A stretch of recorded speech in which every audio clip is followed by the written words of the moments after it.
The button is hit. You are alive. Woo! Alive, she cried. Alive. Hmm. How's everyone out there today? Nobody. There's nobody out there tonight. Nobody, not a single.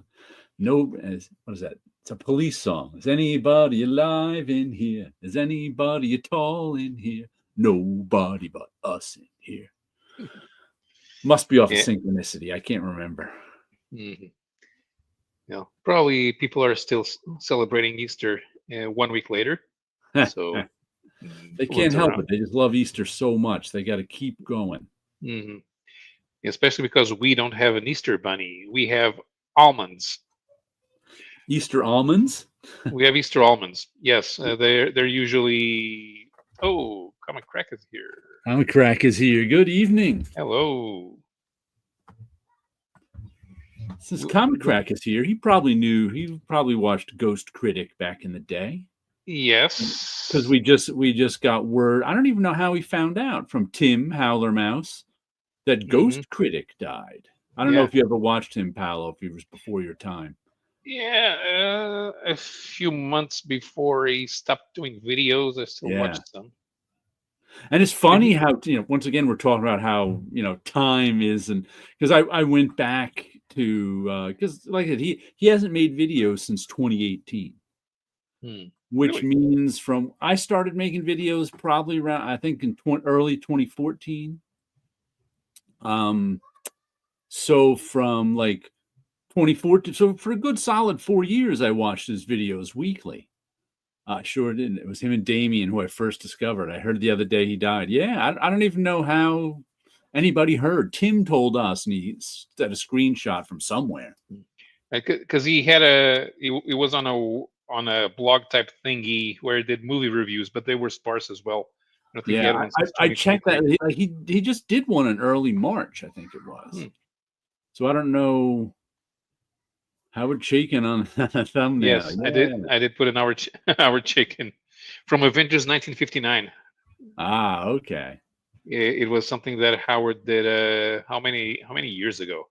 Yeah, but it's weird. I wouldn't have guessed it had been 7 years since Ghost Critic did a video.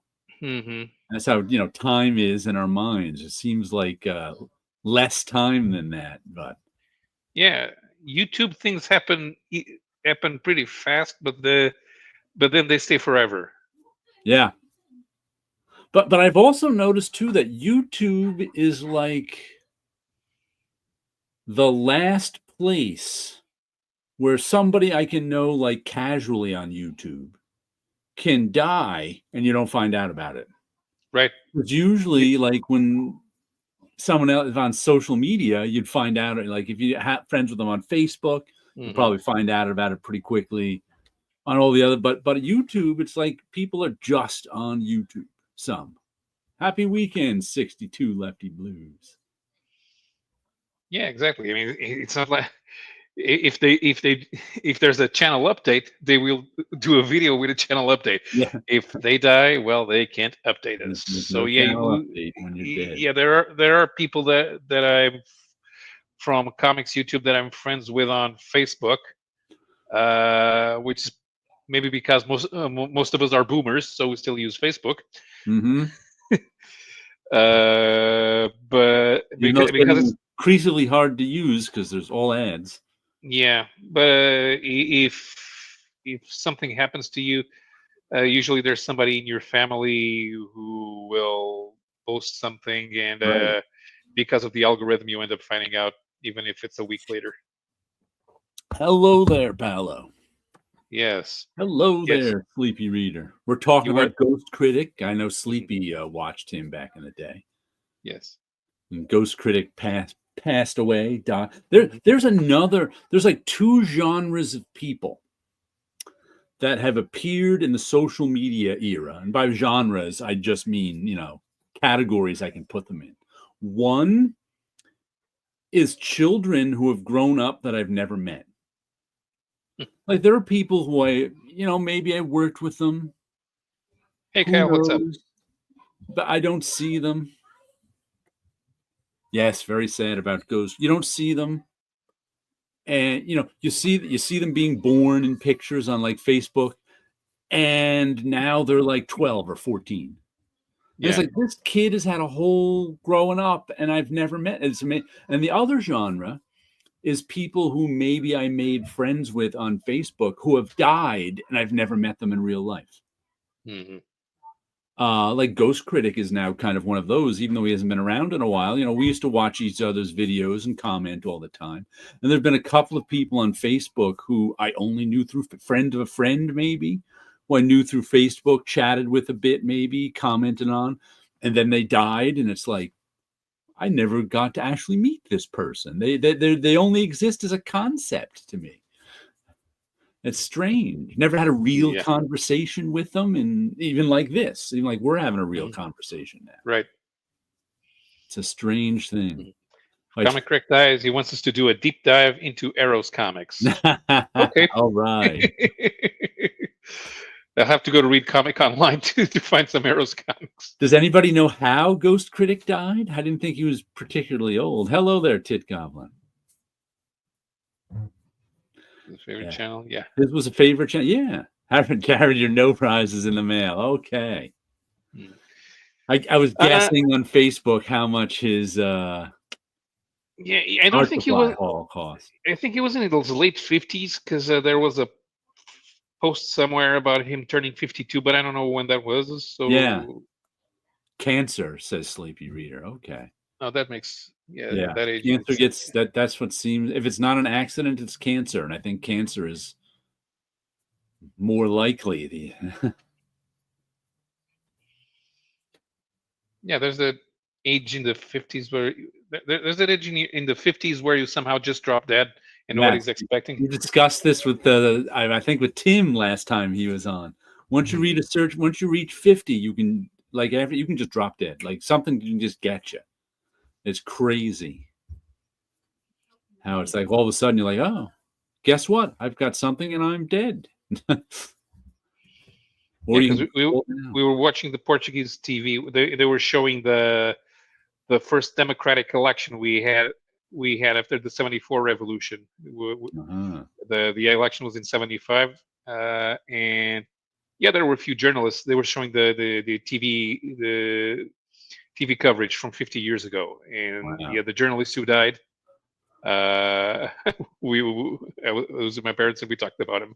Wow.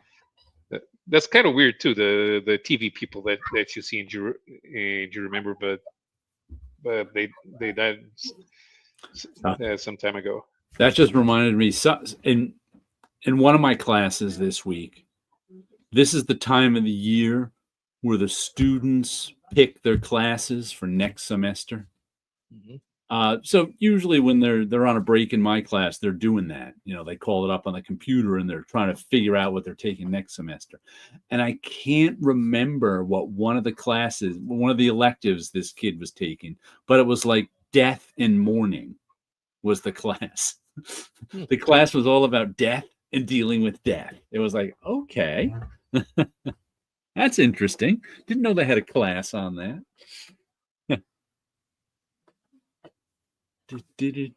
Kyle says my best Facebook email interaction was meeting a friend of Rick Mayall.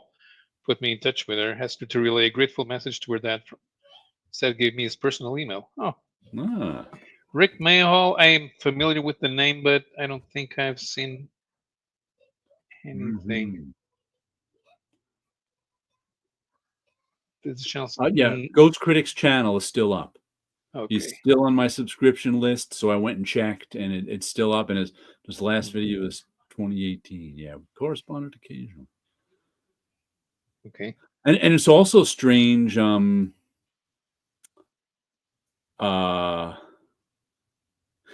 Guzzo, who you've heard Wilson and I mention before, he worked with us at Marvel. I looked and couldn't find. I looked and found Ghost Critics. If you search for Ghost Critic, you probably won't. It's hard to find because there's a lot of Ghost Critics out there. But he was still on my subscription list, so I clicked on it and it was still there. I think I even sent there's even a link in our Bottom and the Young Ones. Wilson. Hello. There's Wilson. I was just mentioning Gary Guzzo. That's another category for me. It kind of falls in. We're talking about death here, since a ghost critic, a YouTuber who a lot of us knew, just died. We found out. Oh, Uh, okay. he hasn't made a video since 2018, but it's like comic crack, Sleepy Reader, and and Tim all watched him back in the day. Good to know, Jared. I'm gonna have to go look later. Yeah, it's still up. But I was just saying there's two categories, like two new categories of sort of people relationships that have popped up in the social media era. One was children of friends who I've watched grow up online but have never met.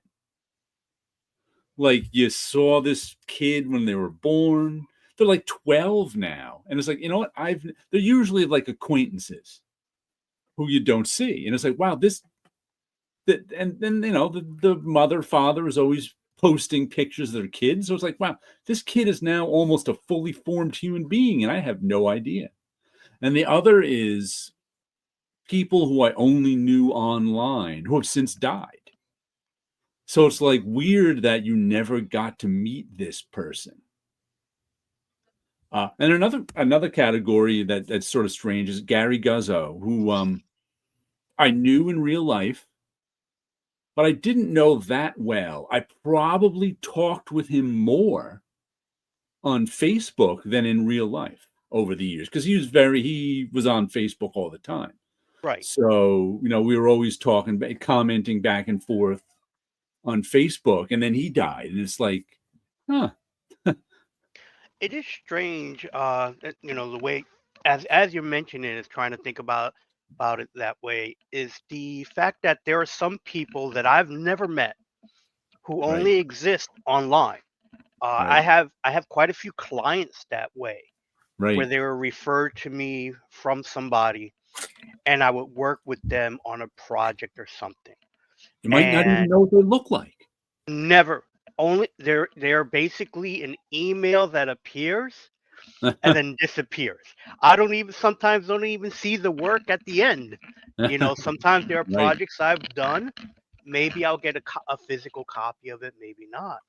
Um, but it is strange in some cases where some people only exist in that kind of world, so to speak. And then there are people who, you may have not seen or talked about in years, and then all of a sudden, boom, a Facebook post pops up. That happened recently with Rob Stoll, who passed away this week, Oh, inker that I knew going back from my very first days in Marvel, because he was an inker that would visit the offices. And I okay. worked over his artwork on Deadpool for a short while, and some projects here and there. That he's a person that was always kind of around, What's his always name? visit the offices. Robert Stoll. I don't recognize the name. He was an inker on Deadpool. Now this is going back 20 years ago. Right. But he's always been kind of around. He's always Okay. been in the industry. This is a person that I would see when we were going to conventions. Almost every few conventions, he would be there. Would he be in the office? He would be in the office. He had come into the office quite a few times because I that's must how know I him then. first met him. Maybe I only know him Because by first name. I because can't he was picture him. always coming into the offices. Because I know he worked over a ton of books over at Marvel and DC for years, and he recently passed. Nobody knew he was sick, so it was Right. one of those things where it's like his family had announced that he passed, and it was a shock because again, sometimes you open up Facebook and you start to scroll and you see a picture of somebody and you Mm-hmm. think, oh, there's a nice picture of this person because they've showed the picture before, and it's like, oh, Mm-hmm. that picture popped up again, and then sometimes you look at it and you realize, oh, this is an obituary. And it's like, but I just did a panel with him, but it wasn't just. It was like maybe 5 years ago I did a panel with Right. him. And, these things with cons, it's like, it's just really, you do so many conventions, it's just one long convention.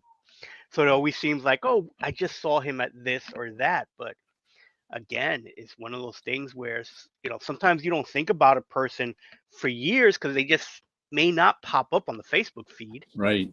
And I'm not really active on other socials that I would interact with comic book people more than on Facebook. That's mainly my main comic book group of Right. people. And again, it's one of those things where, someone passes away and it's like it's a surprise. And the first surprise is that the person had passed away, and then the second surprise is like he's not that far, he's in your age range as well. That's then your own mortality starts to Yeah. hit you, where it's like, oh gosh. So it again, it's one of these things. Like, sometimes when you hear an older artist passed away who worked in the Silver Age, you kind of like, okay, the time kind of is sorry to see him go. But then, when it's like, what do you mean this person may be younger than me? It's like that gets scary in itself. That's not right. Yep. Exactly. Yeah. Tammy Wamilami working harder on his books because for knowledge of him. Well, yeah. I mean, if you want to do something, do it. Don't wait. Yeah. GC gave up comments from maybe financial reasons. He switched to a different platform and he was doing movie reviews. So the thing is, if you want to get become a famous YouTuber talking about comics, you'll never become a famous YouTuber. Yeah. Because most people don't care. That's why a lot of comics YouTubers end up talking about comic book movies. I noticed, I didn't listen to it, but I noticed one of his last videos from 2018 was something like, "Yes, you can quit." Wait, we can? Yeah. Well, and do what? well, Howard Chaykin, as long as you pay him, he will do anything. Yeah. Well, many of these artists, many of the big name artists will do a cover. There are prices. I used to have a list. I used to have a list of prices of who worked for what, to have an idea of what it would cost to get covers done by these artists. And it comes down to personal preferences. Do you think is really worth that much money? I paid way too much, I think, for the cover that I got for but since it hasn't been published, I'm not going to say who it is. But when I did get a big name artist to do a cover, it's like that felt like a lot of money for this artist. And it's taken me years to go, you know what? I think it was worth it. For myself, whether or not that will sell well when it finally gets published, I don't know. But there are plenty of artists out there that you can get a pretty reasonable price for a cover. Yeah. The thing is, it sometimes feels like if you're talking to comic book people about money, you're always afraid of offending somebody. Right. Or not afraid of offending somebody, which is almost the same thing, because you have you ask somebody for something and they tell you how much it costs, and you get offended because what, you're charging me? Well, yeah. And so I don't want to charge too much because I want the other person to like me. No, tell them how much you think you're worth. Or negotiate. Things are open to negotiation. I want to know, when I ask for an artist, how much will it cost to do this? I would definitely want a real price. Mm-hmm. But at the same time, it's like, is that a correct price? Because that sounds like way too much that I don't believe Marvel or DC are paying that price. Right. That's the other thing too, is that, I fear that there are some novice artists who are like, oh, they're being asked for a price. The person's asking me for a price. I'm just going to, shoot for the moon. And it's like, I don't think that's really the right price, because I don't see Marvel and DC paying that price at all. So I do have conversations with a lot of other indie creators. What are covers going for nowadays for some people? Because I hear some prices and it's like, that much. I would think I would want to also keep the artwork, because that just seems like, for that price, I could probably get a bigger name artist too. What price? What price are you being quoted? Like $1,000?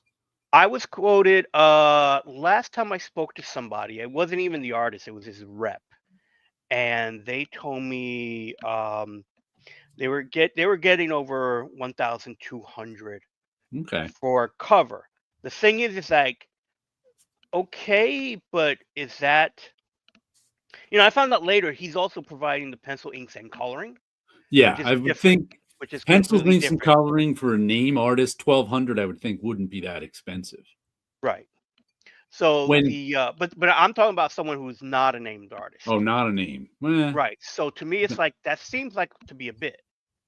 one of my students this week asked me what should she charge for something. She's like, someone wants me to do something. What should I charge? And I gave her my formula. My formula for because you got to have a formula for figuring this out, even if it's just made up like mine is. And my formula for figuring out how I'm going to charge someone is first figure out how much you want it, how much you want to get paid an hour. Let's say $20. Then figure out how long you think the job is going to take you. Let's say 10 hours. Double that because it always takes you twice as long to do it than you think you will. So now that's what $20 an hour, 10 hours is 200, another double that to 400, and then add on how much money you want to motivate you to do you want to do this job or not? Mm-hmm. If you don't really want to do this job, turn 400 into 800. If you really want to do this job, add another 100 on. There's that too. So there's Right. kind of like but that's the formula I've used for years. Doesn't get me a lot of jobs, but it's a place I can at least open negotiations. I can at least figure something out because Right. that's the hardest thing to do when someone goes, how much you'll charge for this? You got to give them a number. And Sure. most freelancers don't always want to give a number because they're kind of embarrassed that they don't want to be seen to be charging too much. I'm okay with charging too much. You don't want to hire me? You're fine. Right. Well, Oh but yeah. yeah, but like I said, you can negotiate, right? I mean, let's suppose that Yeah. something costs 1,000, and I Right. come up to you, and you tell it costs 1,000. Okay, I got 8. I got 8. You will you do it for 800? You can say yes or no. I Right. suppose that if I told you my budget's 5, I know I'm not going to get anywhere. But Right. with if it's 1,000 and I have 8, okay, can we negotiate? Mhm. It's close enough. I mean, don't Right. be afraid to do that. Yeah. People are afraid of either offending somebody with the how much you're offering or how much you're asking. So I've And had we have to, yeah, this is still a business. I mean, we just because we yeah. like comics, it's for you guys that live off of this, it's a business. You have to treat it like a business. Oh Yeah, yeah. I've had people say, "Oh, you're charging too much. Other people charge less." I'm like, "Okay, hire one of them." Okay. We'll hire them. Yeah. Yeah. I've also Yeah. it is funny where I've run into clients that will nickel and dime you, and the ones that are nickel and dime you at the beginning are the ones that are going to have the most revisions, are the ones that are going to have that's going to end up bringing the headaches. And I do try to when I do the price. So here's the price. I can't do it any lower than this. And I've had clients where it's like, okay, my price is this, and they're like, okay, fine. Do the work, turn it in, 1 or 2 revisions. Once I get it back, and it's like, all right, here's the money. And it's like nothing happened. Wilson, I told you when I did the cover, you love checks. So we had half the fee plus constant revisions. We put the damn flamingos in the sky. Don't even send the second love check. No, I would never send love checks. When I do pay for a cover, which is rare, but when I do pay for a cover, I send out the whole thing. I have noticed though that like I said, I have no idea what the deal was. I have no idea who got paid, but I've seen some like big name artists do small indie covers, and I don't think it was their best work. I think maybe they were doing someone a favor, or they were only putting enough work in that they got paid a small amount for. But I'm like, so Oh I don't yeah, think hiring a big name artist is always the best way to go for an indie book. no. Again, it might even be like I can only afford to give you this much. Just do that much of work, and they might have done it in the con when they were sitting next to the person. Right. Because that's a possibility as well. Mm-hmm. To follow up on the end of last week's show conversation, where we were talking about masters without a masterpiece. Okay. And we were discussing different names of who we thought was a master, what their masterpiece may have been or not. Here's a name that popped into my head after the show. Adam Hughes. Oh, you know what? His name popped into my head as well. I was Is he thinking just of a that. cover masterpiece guy now? Does he have a masterpiece of comic art? Not that I know of. Yeah, I really don't associate his name with anything in particular. Yeah. Tammy Whammy Lammy charges reasonably for comic book lettering. But Yeah. if you want those letters to be fully CMYK, and it's cost you a little bit extra. Yeah, because there's an Adam Hughes. I went, I don't think he had. I think we can consider him a master of comic book covers. Yes. Mm-hmm. But I don't think he's got a masterpiece. There's no graphic novel I can think of with Adam Hughes' name attached that is anywhere near a masterpiece. No, nothing that I can Star think Trek of versus the way. X-Men?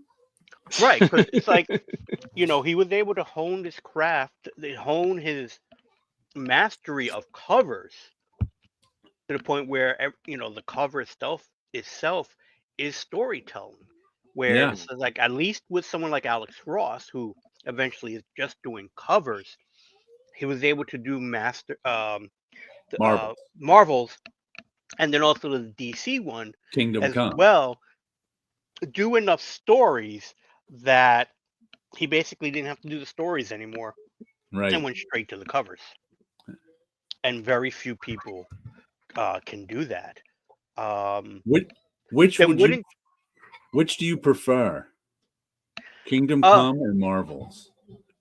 Because I don't think either is a masterpiece, but I'm okay with accepting them as such.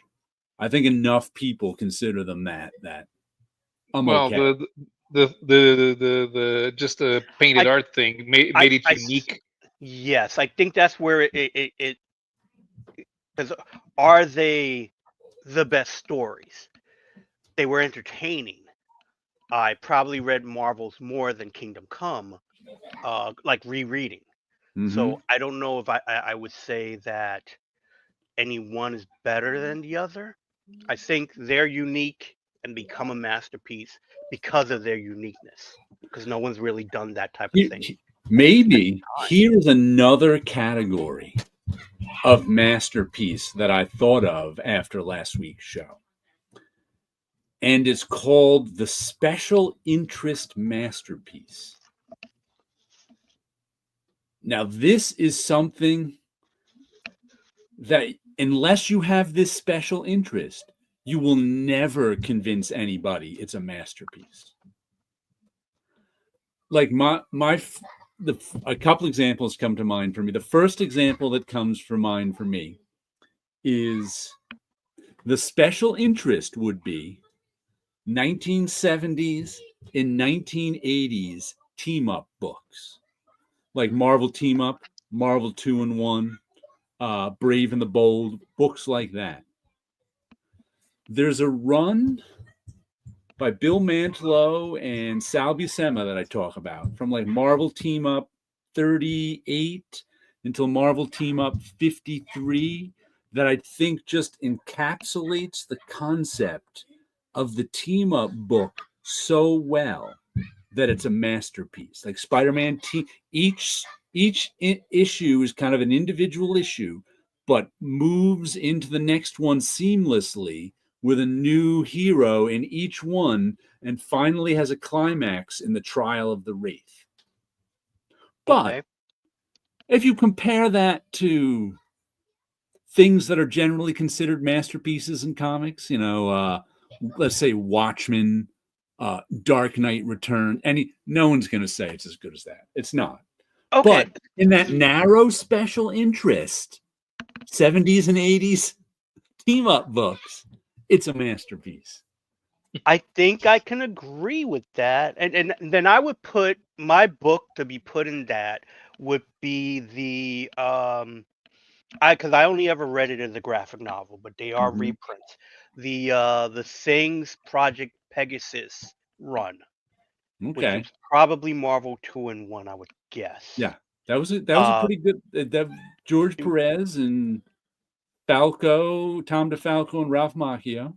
Yep. I think that run becomes a classic, for lack of another term, Right. because of how, you had the Thing running around in his own book, that he was always kind of a strong enough character or Right. interesting enough that sometimes he has stories without the rest of the Fantastic Four, but he blend pretty well with the rest of the Marvel universe.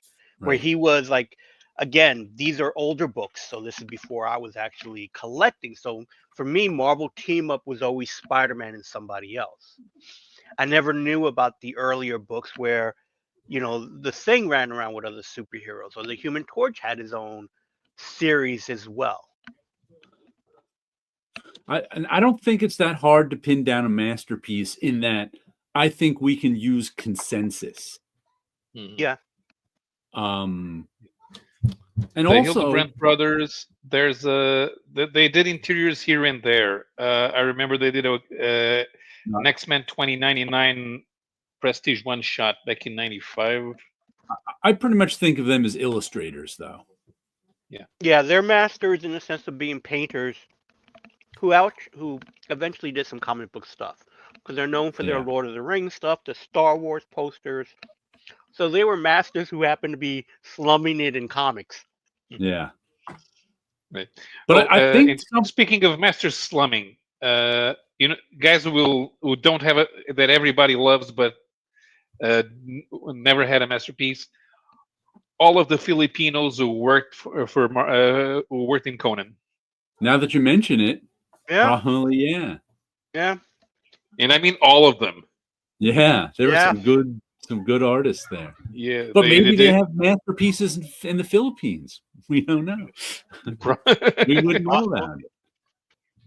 But by the way, Damien, I think the way you can pin down a masterpiece is, can you convince 10 random, the majority of 10 random comic fans that something is a masterpiece? Can you hand it to them, have them read it, and convince them that it's a masterpiece? I think that's different. Like, something can be your favorite, but not a masterpiece. Like, that's another category I thought of. One of my favorite comics is CrossGen's Negation.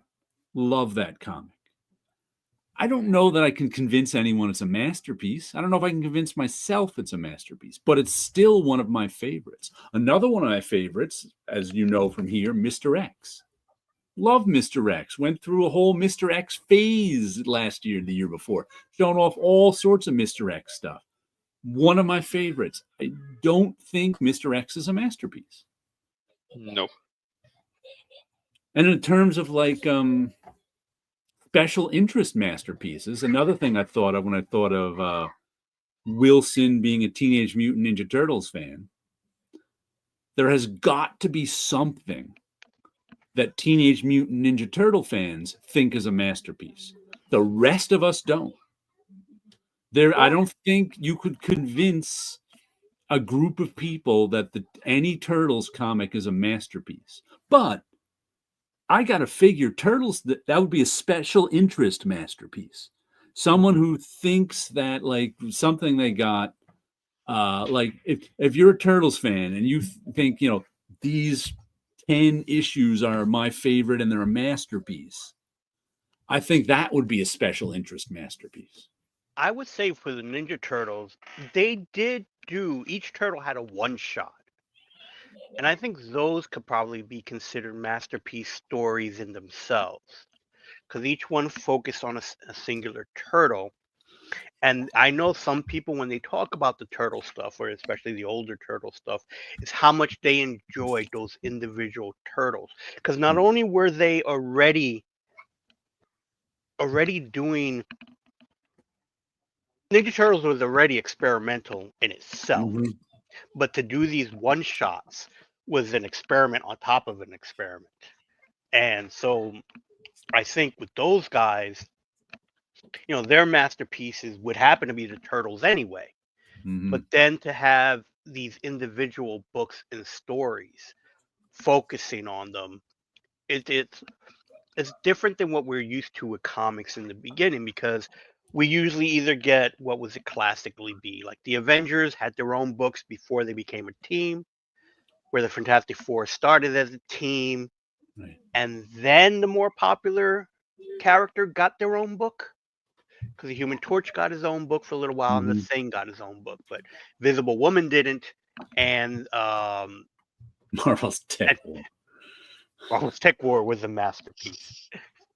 But again, I think Turtles become its own masterpiece because it's But I think that would be a special interest masterpiece, because you'd yeah, have Right. a hard time convincing non-Turtles fans that that's a right. man. But I think that's what defines a special interest masterpiece. You have Yeah. someone's special interest in the turtle. If you're a long popular run, well, yeah, they're right. I'm not sure But, if you can consider a long run a masterpiece. but It, you it's can. But it's what it is you consistently can, like he mentioned, Love and Rockets before. right. It's You can pick. consistently good. Yeah, you can pick any favorite story in Love and Rockets and probably convince someone. Convince a group of people it's a masterpiece, because though there's guys who are, and it's easier to see when it's a writer artist. Like Yeah, it's easier to see Love and Rock. Jaime Hernandez is a master because he's doing both portions, and that just brings clarity. It's easier to see Terry Moore has made masterpieces. Like Stan Sakai has made, and you can pick any part of it you want, kind of, and probably convince people of it. But like I said, but like guys like Alex Toth, who's an obvious master. Everyone says but has no master, is the but he master has no without master. that. It's Right. harder to pick the masters without masterpieces than those with them. Like you can convince Jack Kirby's got plenty of stuff you can convince people is a masterpiece. Right. Yeah, I was thinking of it Hate also overall is a like masterpiece. Yeah, I would agree with that too. You can that wouldn't be a hard sell, I don't think, to convince people that Peter Bag's Hate is a masterpiece. What would be here's another what I think is special interest masterpiece. JLA Avengers by Kurt Busiek and George Perez. No. It's a masterpiece of company crossovers. No. So I don't think it's a special interest masterpiece. I don't think I could convince 10 readers that it's a masterpiece. Listen, I was waiting impatiently for it. I wanted to see it. It's a superhero comic. And Kurt Busiek, he recycled a lot of things to do that. Because you have to do that in that type of story. That's what I'm saying. It's a special interest masterpiece in that there's got to be a lot of mumbo jumbo in it. Mhm. And I'm not even saying it's like you're not going to convince anyone who's not interested in crossovers like that. That's you haven't heard that crossover's a masterpiece because it's not. It's a Right. special interest masterpiece. I wouldn't You even have say to that. be interested in that type of story to think it's a masterpiece. I think You're there's a not lot more gonna- people interested in the first Superman Spider-Man than in JLA Avengers. Although that's for historical reasons. Yes. If Right. if there's a Marvel DC crossover that gets brought up more than the others, it's X-Men New Teen Titans. Yeah. It's got the best script. It's got the best art. But I don't think anyone's going to call it a masterpiece. Just like No. another special interest masterpiece. Once again, I don't Mhm. know what this is. There has to be a company-wide crossover special interest masterpiece. There has to be a company-wide like I don't even know whatever the Infinity this, Secret Wars that. Like I don't know any of that stuff, but among fans of that stuff, there has to be one or two series that they consider a masterpiece. In comics, there's a lot of nostalgia wrapped up in identifying masterpiece, which is what, once again, I think those are special interest masterpieces. Yeah, Right. because you guys know how much I do enjoy Secret Wars, Yeah. and to me at that time that was a masterpiece because it's a crossover event, intercompany that yes was made to sell toys, and it worked, but it was also made to introduce people into comics, which worked for me in that particular case. And it wasn't until years later where I talked to other people to find out how much so many people did not like it. Yeah. And it was like, but what was wrong with it? You get, here's a book with all the superheroes in it. And again, And what do? They fight. they fight. It was great. It's the stuff you wanted, you Mhm. know. But again, that worked for me as the 12 or 13-year-old kid just getting into comics. Um, it's almost close to like, Star Wars was perfect for that time period, that year, and for the 13-year-olds.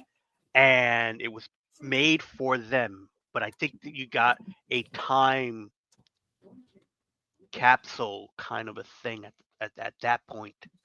And so, as was mentioned before, is it because of the nostalgia? Is it, you know, the Marvel versus DC books that came later?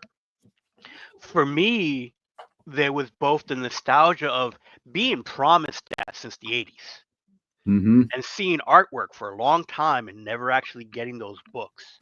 And then falling through the cracks of time, it'll never happen, to finally happen. And when it did happen, we're sitting in the bullpen while this is going on.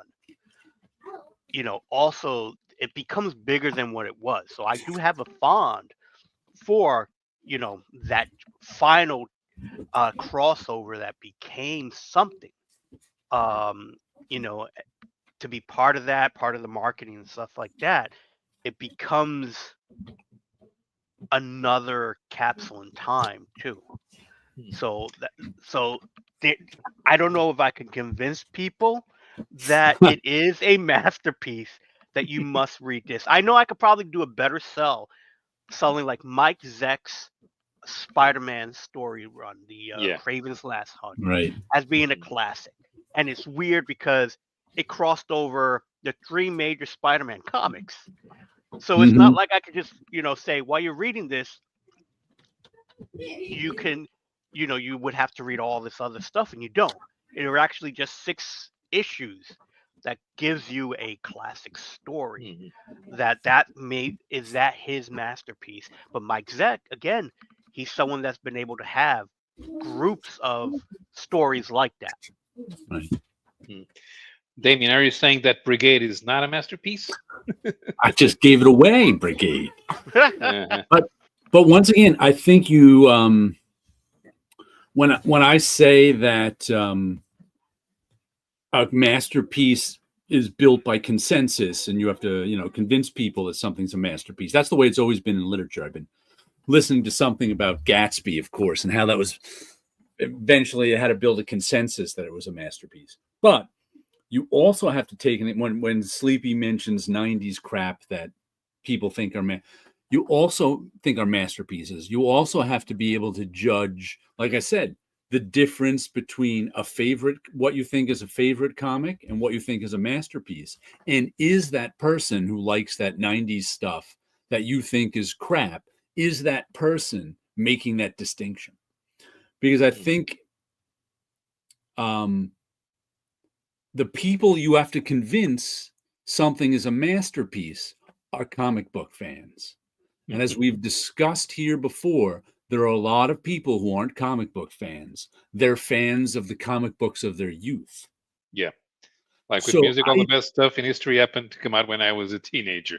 right. Because I don't think you're ever going to convince any of those people of anything, and I don't think you should bother to try. So somebody who thinks crap from the 90s, something that you might think, you might have to check their judgment. See, do I want to add their judgment into my consensus? I don't think I do, because they're not comic book fans. They only read during that one era. Skating on Thin Ice is Wilson's favorite Spider-Man masterpiece. do you collect Hey. Spider-Man newspaper giveaways? I'm sure somebody does. Somebody probably collects Spider-Man newspaper giveaways. Yeah. Yeah, they were the reprints of the first issues of Spider-Man. I have those. No, by they're those anti-drug awareness comics. I have them. I do have them. I have if it's made in a comic book format and they're not too expensive to find, I pick them up. I have the I have the, I think it was Jif or Skippy peanut butter mini comics that were round because they went inside the tops between the peanut, where you have that when you open it up, it has that wrapping on it. So between the top and the wrapping were these comics that Marvel had made. But again, I was able to get them because I worked at Marvel, so it wasn't like I went out looking for the peanut butter stuff. But I do like some of that ephemera because it's a unique little thing that pops up once in a while. Yeah, and I'm sure that the problem is not time itself; it's availability. If old things keep getting repeated, new people will be exposed to them. If not, people forget them. I mean, that's why nobody does hey and recognize and knows what I'm talking about. Younger people don't know what I'm talking about when I do this because Happy Days is not on reruns. Right. Not even Spawn. What about Curse of Spawn? Clone Wars was awful. If anyone loves it, they are admitting they never read. But Spawn. If you haven't read Our Chicken's American Flag number 1 to 12, inside my mind, I don't respect you. Well, everybody who's anybody has read American Flag number 1 to 12. I also think American, once again, availability. How would you expect someone who started reading comics in the 21st century to have read Howard Chaykin's American Flag? It hasn't been that available. Mm-hmm. And you have to have it recommended to you because it's not going to be.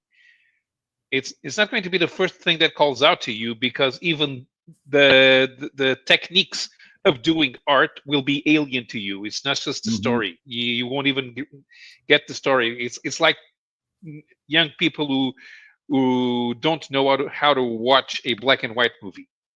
Right. They get confused. Mm-hmm. So you look at the way it's drawn and the way it's colored and the handwritten lettering. All of that makes it weird for new kids. Another special interest, Spider-Man. Another special interest masterpiece. I go around saying Spears is a masterpiece. Then people read one or two random Spears stories and see nothing what I'm talking about. Yeah. There's also an artist's artist. There's also, I would say, a comic book fan's comic book, where in order to like the spirit, you have to really be a comic book fan and really appreciate the art of the comic book and really appreciate the history of the comic book. Because there's, like I said, there's a lot of comic book fans who all they're into is the plot. And I don't think those comic book fans last that, but some of them do. They're into mainstream superheroes and the plot. So if you give them something like the Spirit, they're not going to know what to do with it. No, it's not because nobody. It is the other way around. there's a lot of people, and it's not just comics, it's everything. Unless you put the thing directly on their line of sight, Yeah. they won't know it exists and they won't care. Mm-hmm.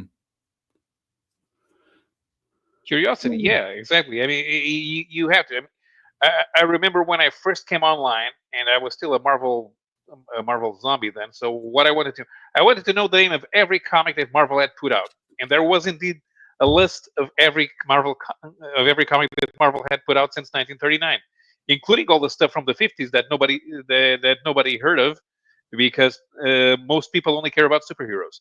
But it does, just learning that stuff gives you perspective. So if you, even if you don't want to read it, you should know that it exists. So in case the opportunity arises, like in the current Atlas library that Fantagraphics is doing. It's so if you've heard of Marvel's 1950s comics and you want to know what they were like, now you can. But indeed you have to know that they're there. You have you have to have that curiosity. Yeah. By the way, Gore, I don't know. When I don't know if you know, the Ghost Critic has died. You weren't here when we started. Yeah, that's Everything's just it. If you do, and most people aren't curious. Like Paolo said, you have to put it right in front of them. Mhm. Most people, you have to advertise to them to get. That's what the whole ad industry is based on.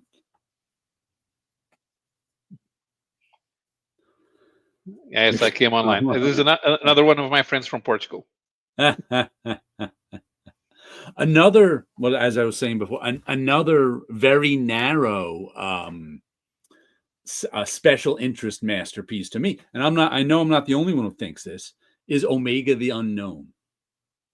But you have to like weird, offbeat 1970s Marvel comics that kind of also teach you about making corporate comics, because it changes concept a couple of times, and the covers teach you about what it takes to sell a comic, because there's often the cover has nothing to do with what's so. And I know, like, there's, if you have met other Omega the Unknown fans, we all like it for that same reason, but you're not convincing anyone that it's a masterpiece. Yeah.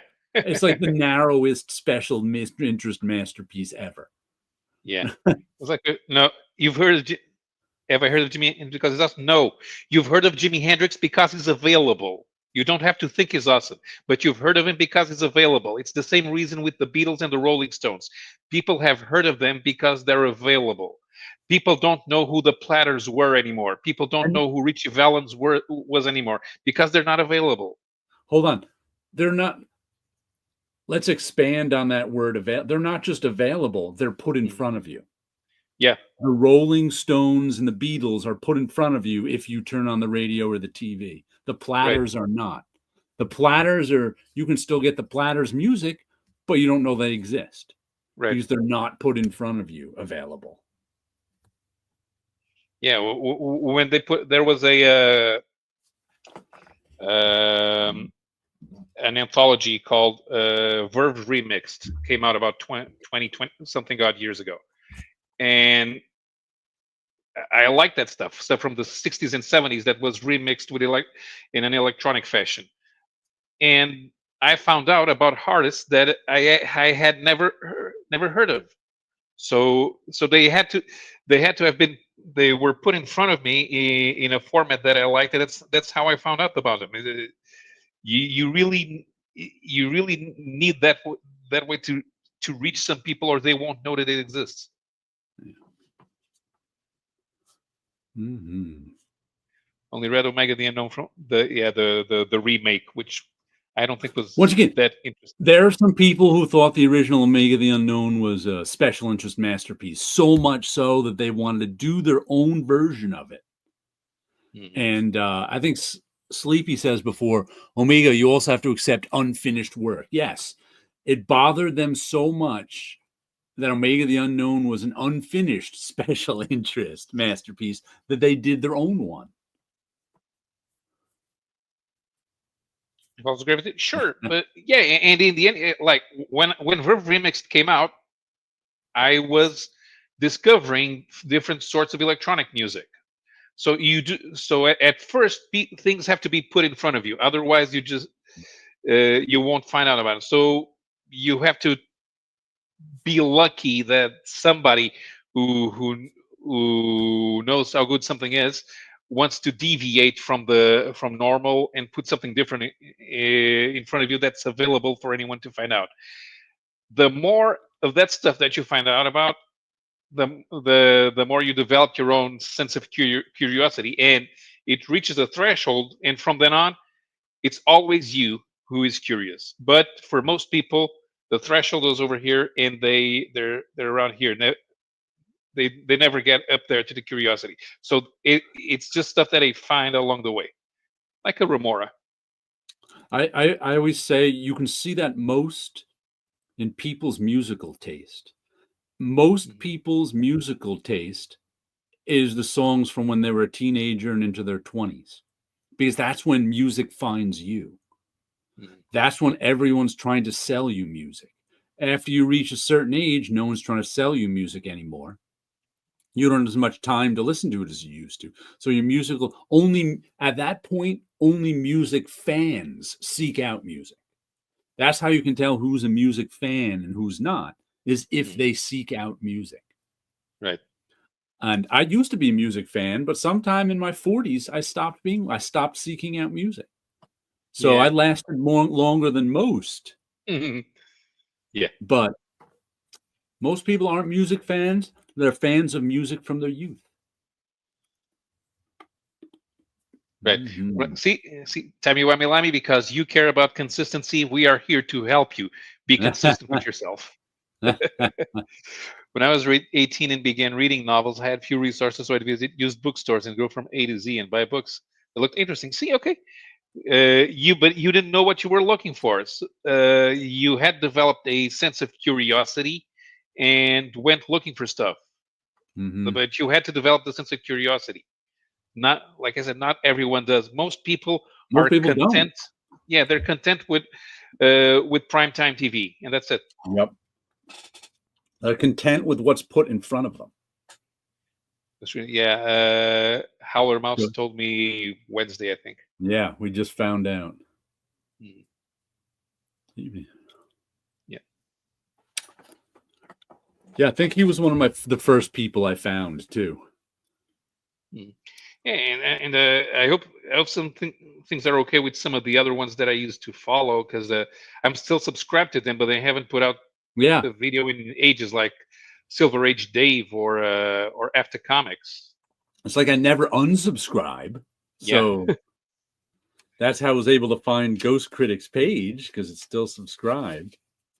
Oh, here's another thought on masterpieces. If I don't seek out the obscure stuff, who will? Well, yeah, you can make it a mission in life. That's right. So, somebody has to do it. Might as well be me. But once again goes back to you having a good sense of curiosity. Here, as I said before, I think it's easier to see masters who are writer artists, and then artists. But how many writers, pure writers in comic books, would we say have masterpieces and are masters? Alan Moore, of course, immediately comes to mind. He'd be the one who everybody agrees is a master and has more than one masterpiece. But he knows how to draw. Yeah, but that's okay, as long as they don't draw. Okay, Chris Claremont? Chris Claremont? I guess so. Danny O'Neill? I mean, I would accept him, but like... to me, his only masterpiece comes from a youth, so there's a lot of nostalgia put in, and there's a lot of John Byrne in there. But if someone were to put him forward, I'd go, okay, what do you think are the Chris Claremont masterpieces that aren't John Byrne and Chris Claremont? Okay, Italo disco is not obscure in Southern Europe. Masterpiece is Rob Liefeld's second name. Yes. In the Portuguese speaking circles, we refer to Rob Liefeld as the master. Ghost Ah, Browns, yeah. I wonder how he is. yeah. Well, he is on Facebook, but he doesn't post much Yeah. either. All right, next. Let's see other books now. Well, yes, somebody one day will be interested in obscure stuff, and they will find you, and they will tell other people how awesome you were, and nobody will listen to them. Because we mentioned last week in obscure masterpieces, that was another one of our categories. I mentioned Velvet, Right. which Paolo agreed with me is a masterpiece. And I think we can convince people that Velvet is a masterpiece. It's really good. Steve Epting on the art and Ed Brubaker writing. I think, once again, he was an artist at one time, but still, none of the stuff he did, I think, before. I think we could convince. I think Ed Brubaker, you could convince me, was a master writer and has some masterpieces. Some people probably think The Death of Captain America is a masterpiece. I would rather go for his indie work. He's got that work with all that stuff I buy all the time, Brubaker and Phillips. Mm-hmm. So I guess I got to say, but what other writers, like what Marvel writers would people say, or would people say that Brian Michael Bendis is a masterpiece, as a master, and has masterpieces? I think at one time they might have, but I also noticed people turned on him. Yeah. Well, here J.M. DeMatteis. It's definitely he definitely deserves the title. You may not like Chris Claremont, but J.M. DeMatteis definitely deserves it. Danny O'Neill. See, I don't know if you could convince me of Danny O'Neill. I think he comes from a time when there was so few masterpieces. And we have Chris. Look, it's Chris. Hey.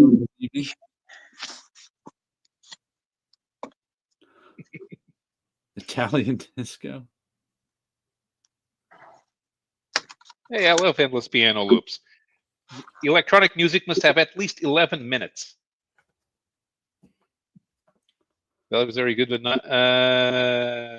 Maybe not. Like I said, yeah, I would have to. I think I could talk enough people into it. That is what it is. I mean, maybe not. Mm-hmm. But at least it's on, and that's on my list of obscure masterpieces.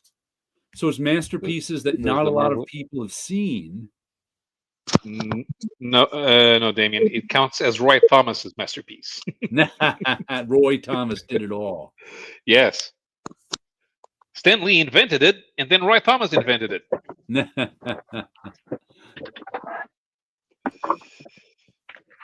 Like I don't know if I could convince anyone that Nexus is a masterpiece. Much as I enjoyed Nexus, it's enjoyable, but it's not a masterpiece. I don't think. Once again, if something could be a favorite, but not a masterpiece. Mm-hmm. Jimmy Delano's All Blizzard Run is a minor masterpiece, I suppose. Once again, something could also be your favorite, but not think it's a masterpiece. The Orb did some 11-minute plasma. Yep. See, the Orb is one of those electronic music projects that everyone's forgotten about. So you have to put it in front of somebody, or timey-wimey-limey has to go to obscure record shops and bring them out to a whole new audience. Roy's ego is a masterpiece. It's a piece of something. To me, Nexus is a masterpiece. Okay. Like I said, it couldn't.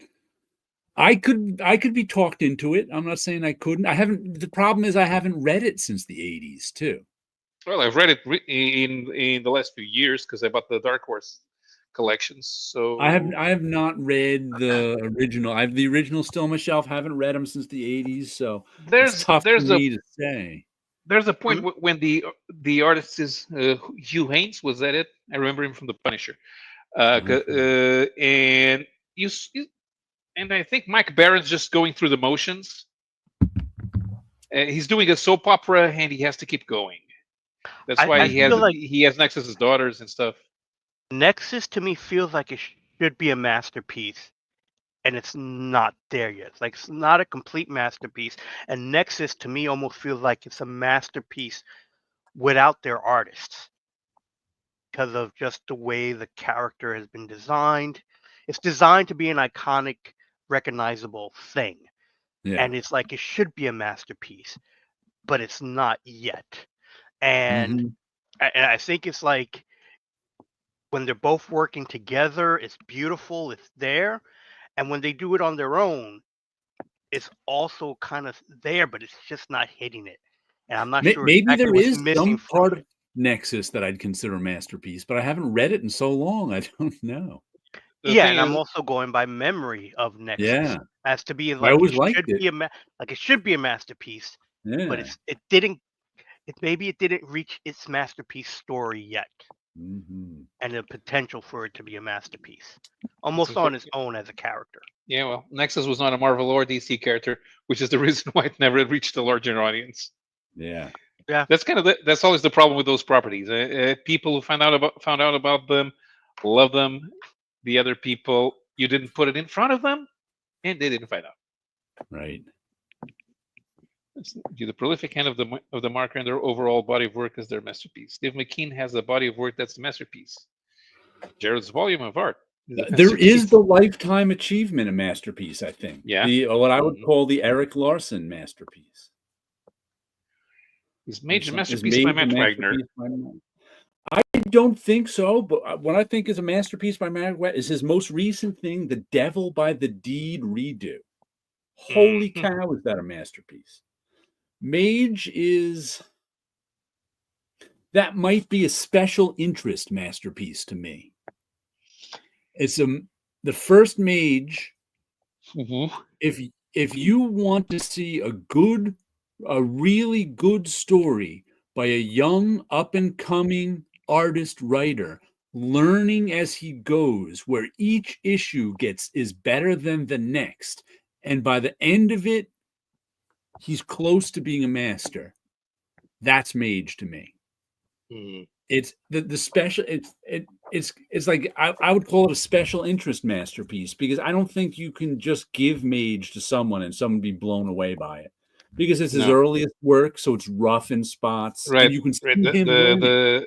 The second miniseries is a lot better than the first, but even then, contemporary Grendel Yeah, was better than the second Mage. right. But if Just you I was blown away because Devil by the Deed is one of my favorite Matt Wagner pieces, which was his first Grendel in the back of Mage.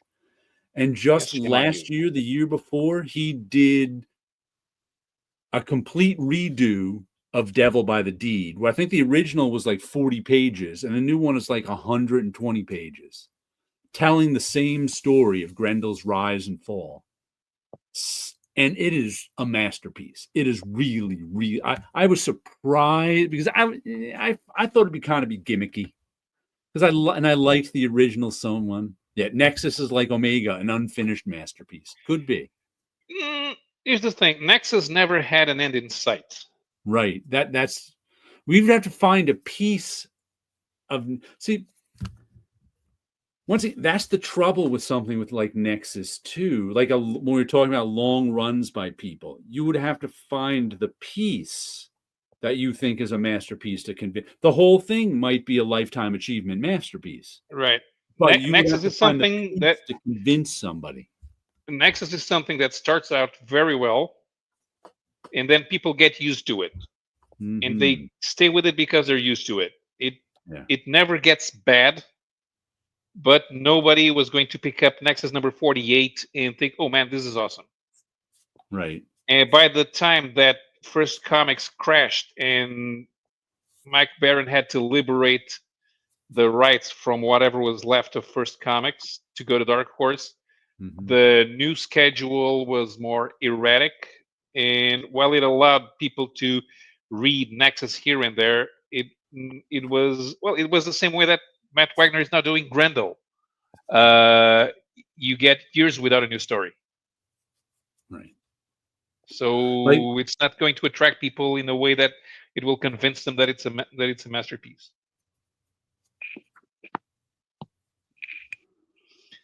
picking up Cerebus again after 40 years. Is Cerebus a masterpiece?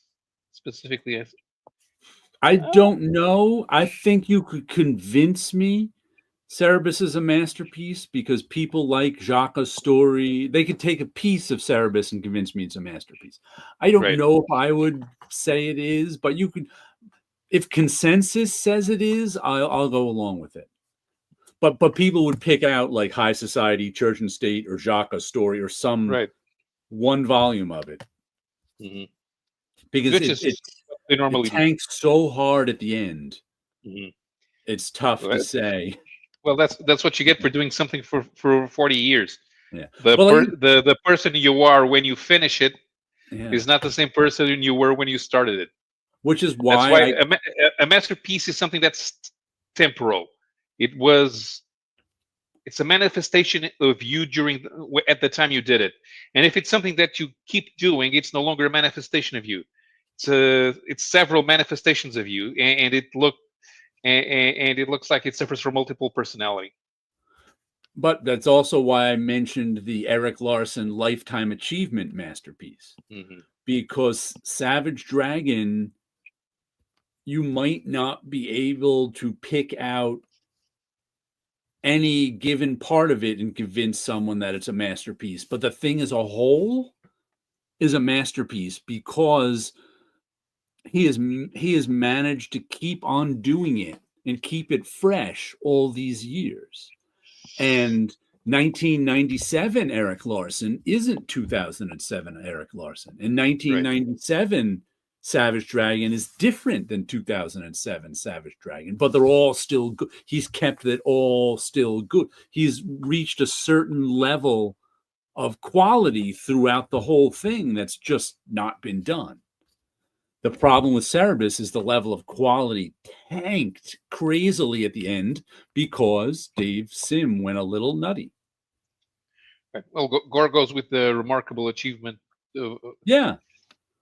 But you'd have a hard time convincing people that volume 16 of Cerebus is a masterpiece. A really hard time. Mm-hmm. You wouldn't have a hard time convincing people that volume, what was that, 5?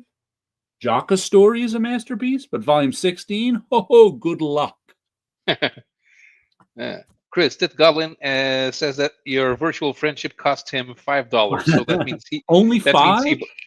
He bought one of your covers, but only one. Can we take a break for a moment and show some Chris Giarrusso covers? Yes, I got 4 of them this week. Let's just go through the last of these messages. It's much easier to have a short-term little story reach masterpiece, of course, but that's the point, isn't it? Thank you for buying the one copy. I appreciate it. Everyone else is focused on why only one. I say thank you for the one. Wendy White Brad undercover slut from Arrows masterpiece. Okay. You got 2. I got 4.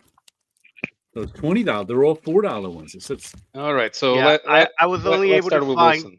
I was only able to find 2, mainly because as I was looking at the covers that were on the shelves, I started to realize I really should have took a checklist because I didn't want to grab some that I already had. So usually they usually okay. So Power Man was from last week, and One World Under Doom is this week. Okay, so I may have gotten Power Man, or I don't know. No, I don't think I didn't get books. I didn't get books last week. So this and week then there was at least 2 more on the shelf that I wasn't sure of, and then I have my pile on the side here to see if I have the other covers. But these are the only 2 Giarrusso covers that I picked up today. Cool. Thank you, Wilson. You're welcome. This week is the Avengers 25, Amazing Spider-Man 2, X-Men 15, and One World Under Doom 3. Here's the Avengers 25. All right, so let's recognize the characters on the cover. Captain America, Black Widow, right? Captain Universe, Captain Universe, Clea, Blob, Cannonball, Clea, Black Panther, Black Cat. What's the name of the snake guy? Cottonmouth. On the Serpent Society. Beta Ray Bill. Or Backish. Black. Oh no, what is it? Basque. Who are those 2 guys on the cloud? Grimm? They're the Brothers Grimm. Brothers Grimm. Ah. Hey, there's Blackout. And the Is that Beatles. 3D man up there? And someone that's else? Captain Ultra. Captain Captain Ultra. Ultra. Oh, all the captains must be on this cover. Yeah. There's Yeah. Belasco, Beta Ray Captain Bill. Universe. Black Cat. Black Knight. Who's that little guy underneath Beast? Brother Voodoo. Oh yeah. Brother Voodoo What? is underneath Clea. Backlash is underneath Beast. Cool. Ah, okay. Okay. And the Serpent Society girl is Black Mamba. I don't know who's that behind Captain America. What's that Bob? Oh, the gold guy. helmet with the dread sticking out of it? The Questioner. Okay, that's Avengers. Let's look at Amazing Quest Spider-Man. Probe guy, I think. Yeah, the guy from Quest Probe. I can't remember his name either. Yeah. There's Amazing Spider-Man. Okay. Oh, Submariner, Stingray, I'm Sunfire. upset I missed that one because I did Dr. get Spectrum. Spider-Man issue 2. All right. So Hyperion and Power Princess. That's for Squadron Supreme. Spiral, the Stranger. Who's this guy? I don't know this guy. Silver Oh, he must. Samurai. Oh, is that the Silencer? Like the guy who fought Hawkeye in his first miniseries. Who's the bald guy in the shorts? Shape is one of the Squadron Supreme. Who's the girl in yellow with her head Spyro. covered by Spider-Man? What's that all about? I can't tell. Oh, Can't even see her face. Yeah, I can see her face. Who's the white and gold guy? The big one? The white and gold guy, I think, is the Silencer from the Hawkeye miniseries. Ah, okay. Silver Sable, Sif. Super Skrull. You have Slide. Yeah, I really can't tell. That's not Talisman.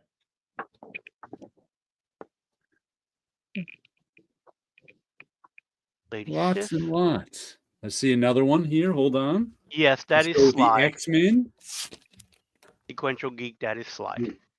I see the Wrecker on the back here. Zeus. There's the Abomination, which wraps over to A. Zeus. Emir. Blackbird. Zabu. Yellow Jacket. The Yellow Claw. Rafe, maybe? X-Force. Or X-Factor. Factor. Yeah. Wonder Man, of course. Yellow Jacket. Who's that right behind the Wrecker with the red hair, reddish brown? I don't recognize that person. I am not sure. It looks like one of the creatures from Windogar.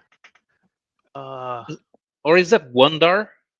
That's what I'm thinking. Oh, and Zax. Shirtless. Zax. Yep, Zax. Zax. Here, let me see. The last one is One World Under Doom.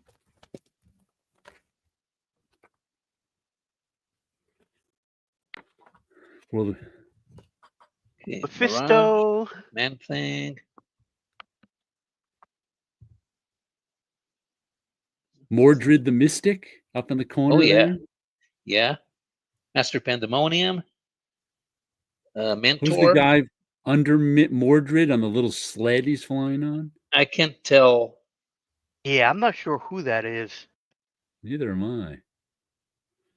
Who's that little guy underneath the mist? The Mist is one of the Power Pack kids. And is that one of the Eternals under her? Yeah, it's Makari. Ah, okay. Makari, Mr. Fantastic, Mole Man, Medusa, Marvel Girl, Mr. Hyde. A Mandroid. Is it a Mandroid? It's a Mandroid. Mandroid. Let's see, that ape guy. That's name also starts with an M. Mr. Fear. Mandrill. Yes. And the other one. Or those.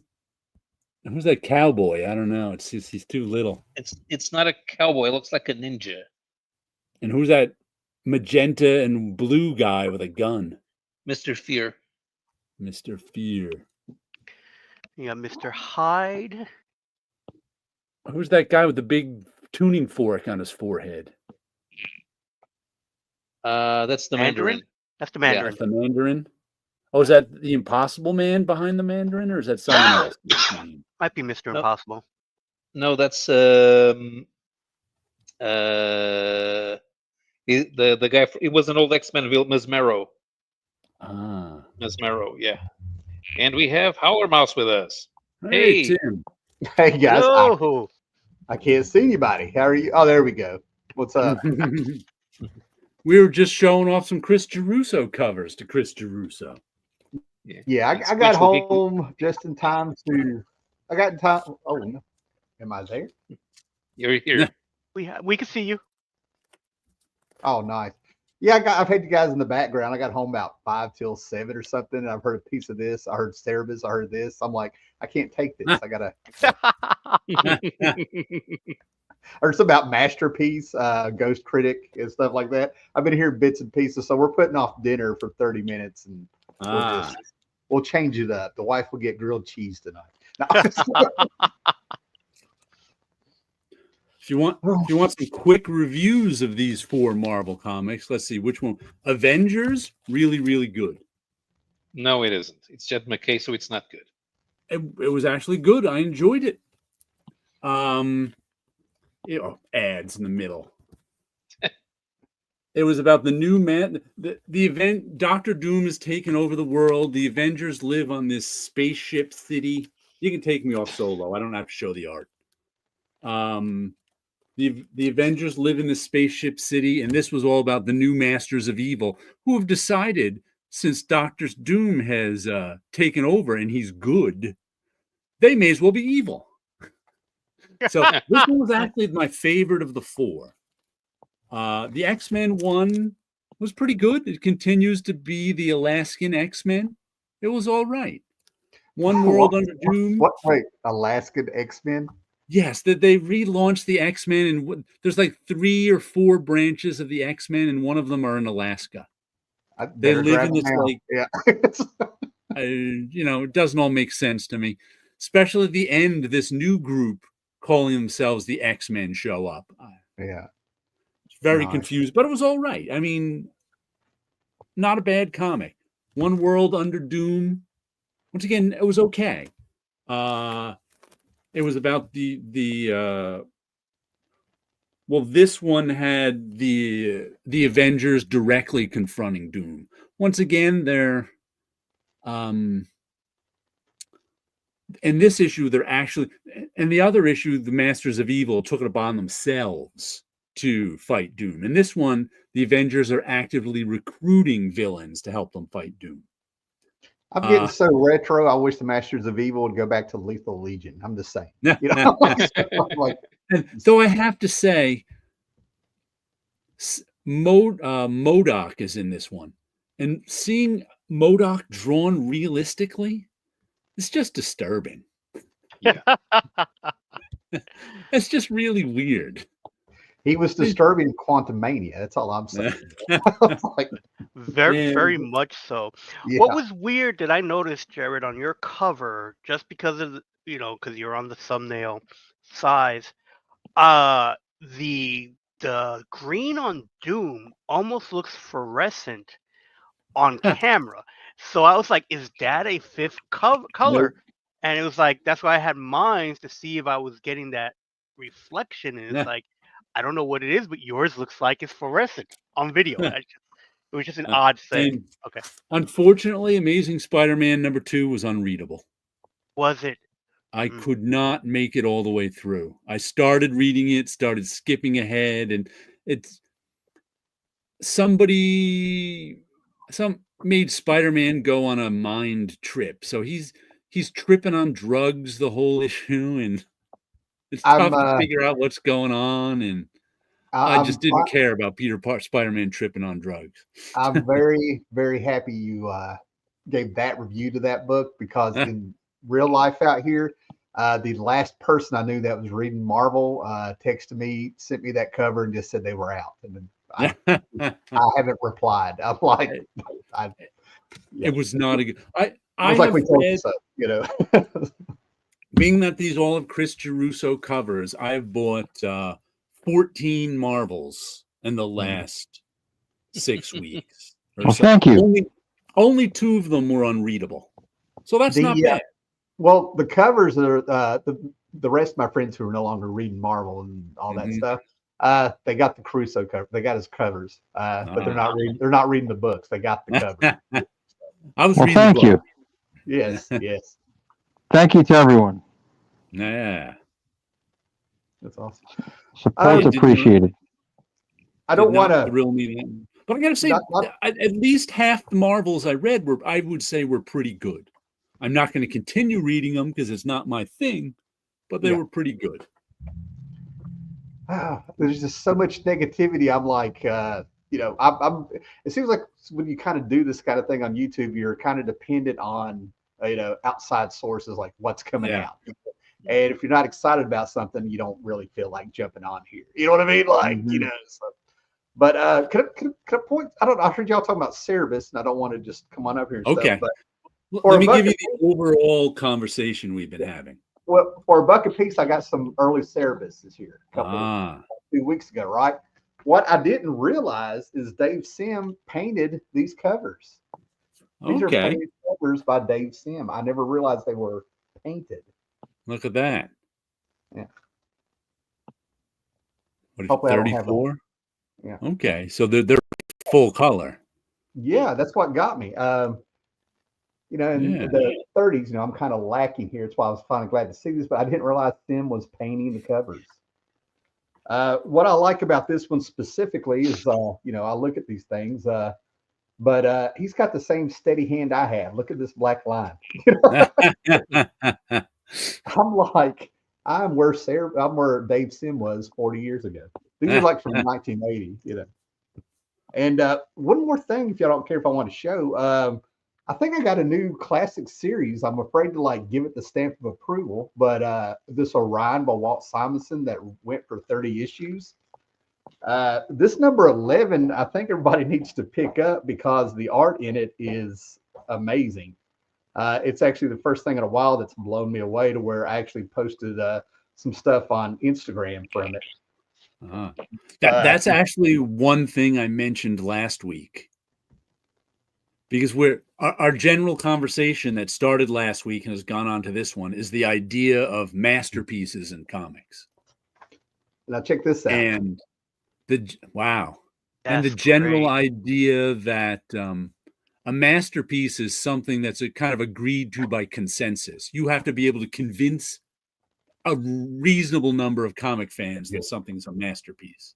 Thank you, pal. And one of the things I mentioned was I definitely think Walter Simonson is a master.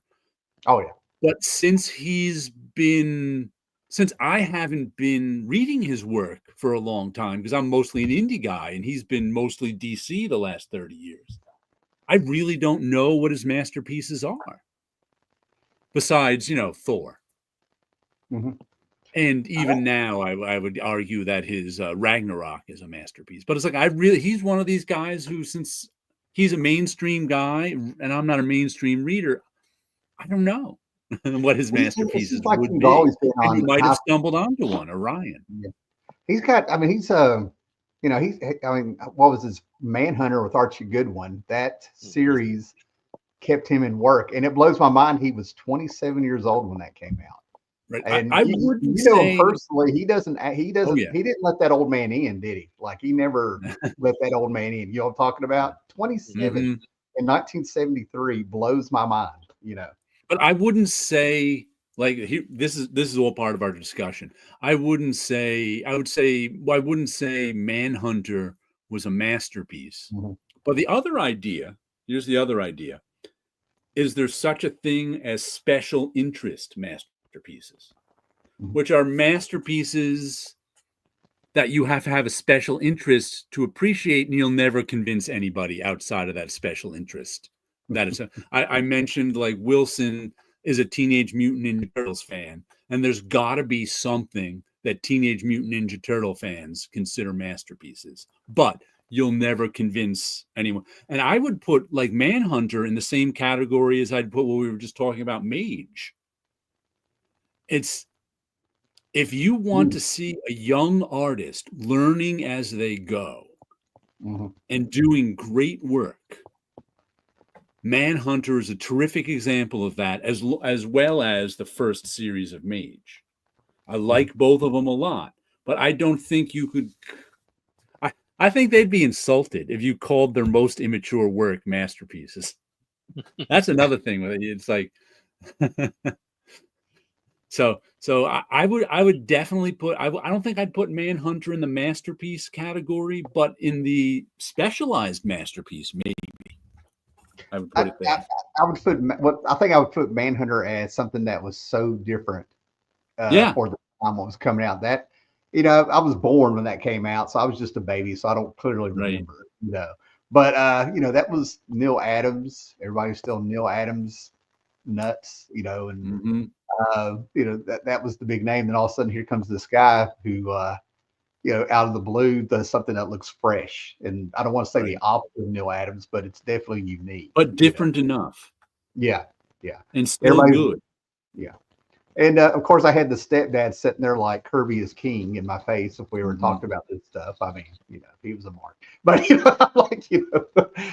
so he was. So I never really had anybody talk about Walt Simonson until that Thor run in the early '80s when I was about 10 or 11 years old.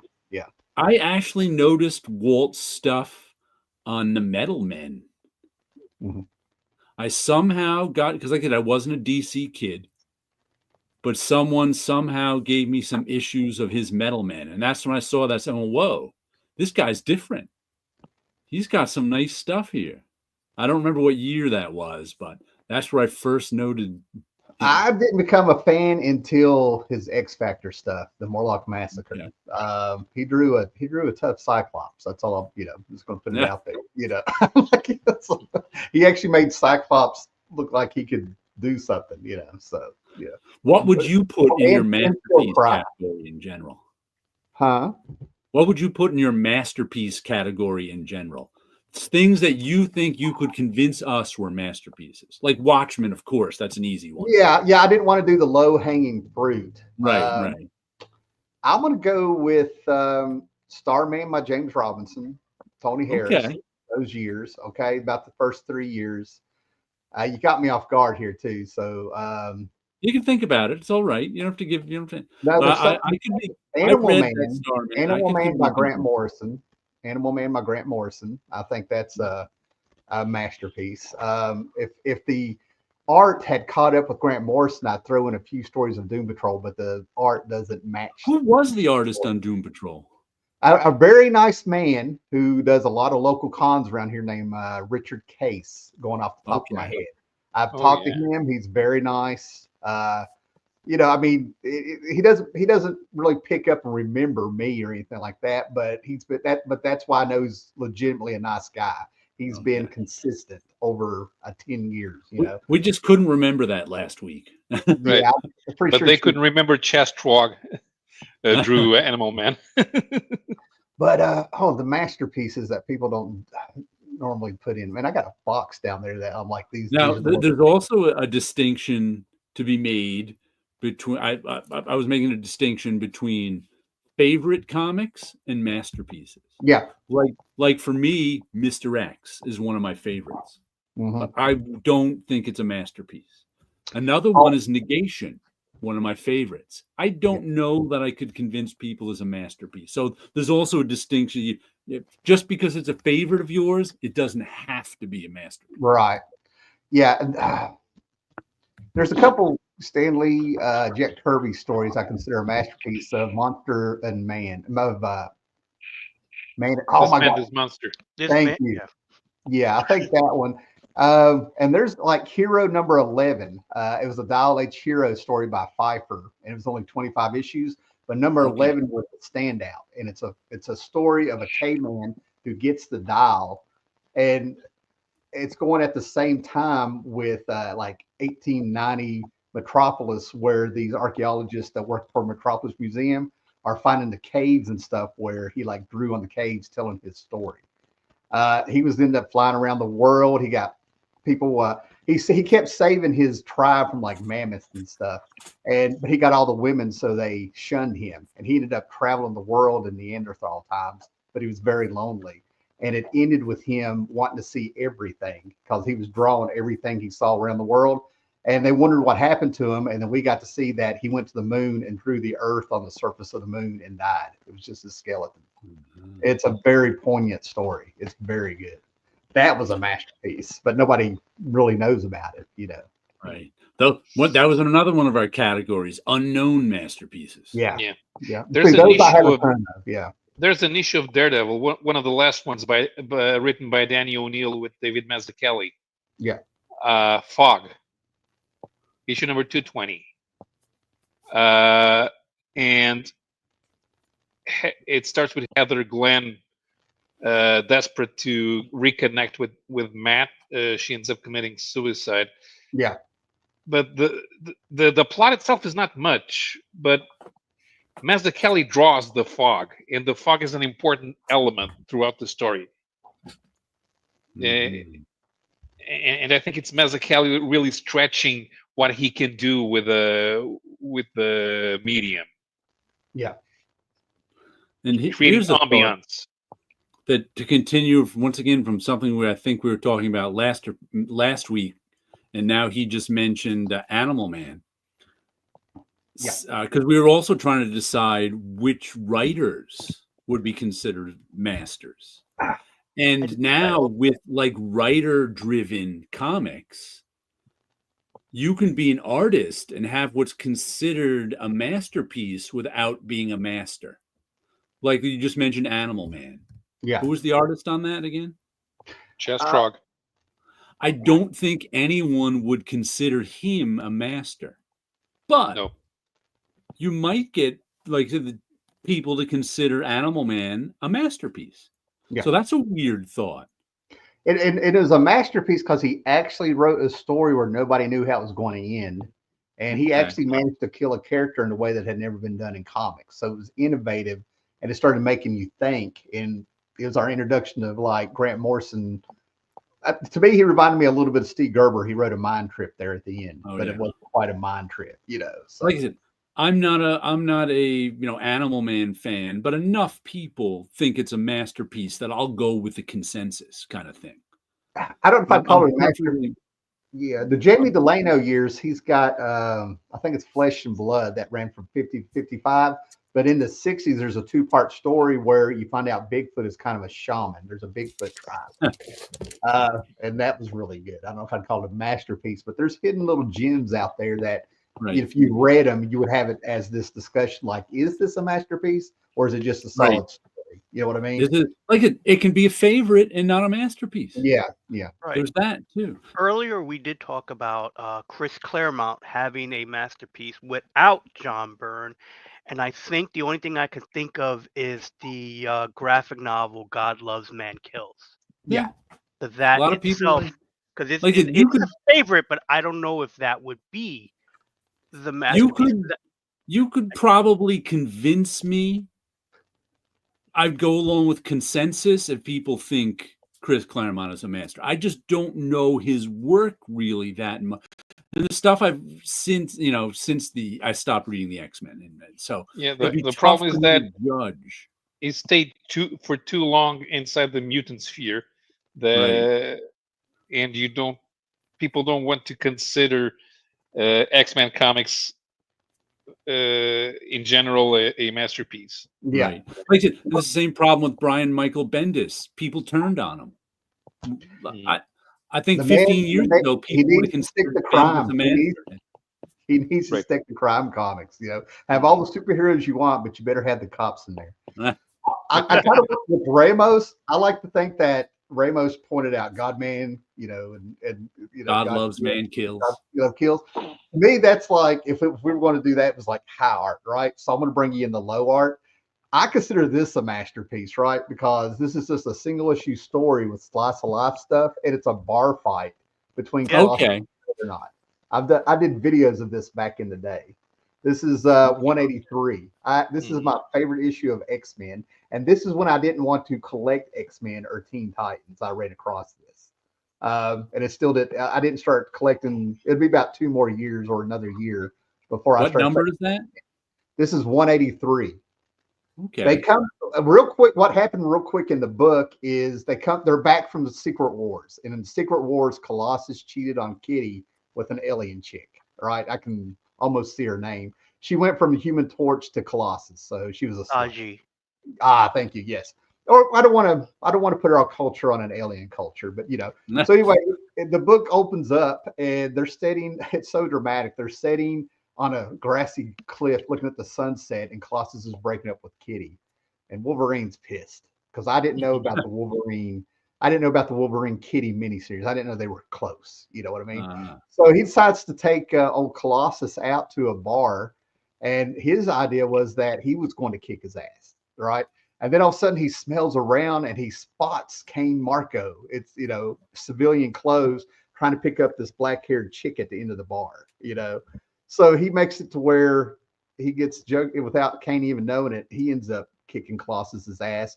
Wolverine gives him a speech, and then all of a sudden we cut at the end. The black-haired chick, the man that she left with during the fight, since Kane was even mad that he lost the chick. He goes up there and he's nothing but a husk. She's like an energy mutant vampire, and she ends up being the Black Queen for the Hellfire Club. So if Wolverine hadn't have done that, if Colossus hadn't have cheated Kitty, or however you want to make the dominoes fall, Juggernaut would have been killed that night. So yeah. That's actually something I would have liked to see, because I don't think that Selene has the ability to absorb Citorek's power. Well, at the time, you didn't know that. You didn't know who this was. You know what I mean? But Yeah. it was that last issue that I ended up picking up another issue of X-Men somewhere around that time, but it wasn't until Asgardian Wars I was all in, So. I bought that issue off the newsstand. It's still in my collection. I have zero memory of it I love it. because I haven't read it probably since the week it came out. It was about three or four issues before that Cool and Gath story that you hate. Yeah, that's just when I was winding down my X-Men collecting. But you see how he enjoyed that story so much. And what does it bring us all back to? The main masterpiece of it all, Secret Wars. So there's my argument. The greatest masterpiece in comics is Secret Wars. And again, back to Mike Zeck. Well, if we look, there we go. Mike Zeck, Craven's Last Hunt, I think, is a masterpiece. I also think we mentioned Craven's Last Hunt. Crisis. Now you got the juices rolling. I think I will hold and argue Crisis on Infinite Earths is a masterpiece because it was the first and only of its kind. Even though it doesn't. See, I think that would be a special interest masterpiece. I would agree with that because it is a masterpiece. Once again, a special interest masterpiece is one that you'd have a hard time convincing average comic fan it was a masterpiece. But for people who are interested in whatever that special, like giant crossover events, whoever was interested in that genre, very well might think it's a masterpiece. The one I put on that list is JLA Avengers. Okay. I think JLA Avengers is a special interest masterpiece of like giant company crossover event books where you have to be interested in that sort of thing. Otherwise, all the writing is just mumbo jumbo. Out of something personal for me, where did you guys put Judas' contract? Did it even come up? Did you think it hadn't come up in this conversation as of yet. Let's go. Yeah. Yeah, I don't. I barely remember that one. So yeah.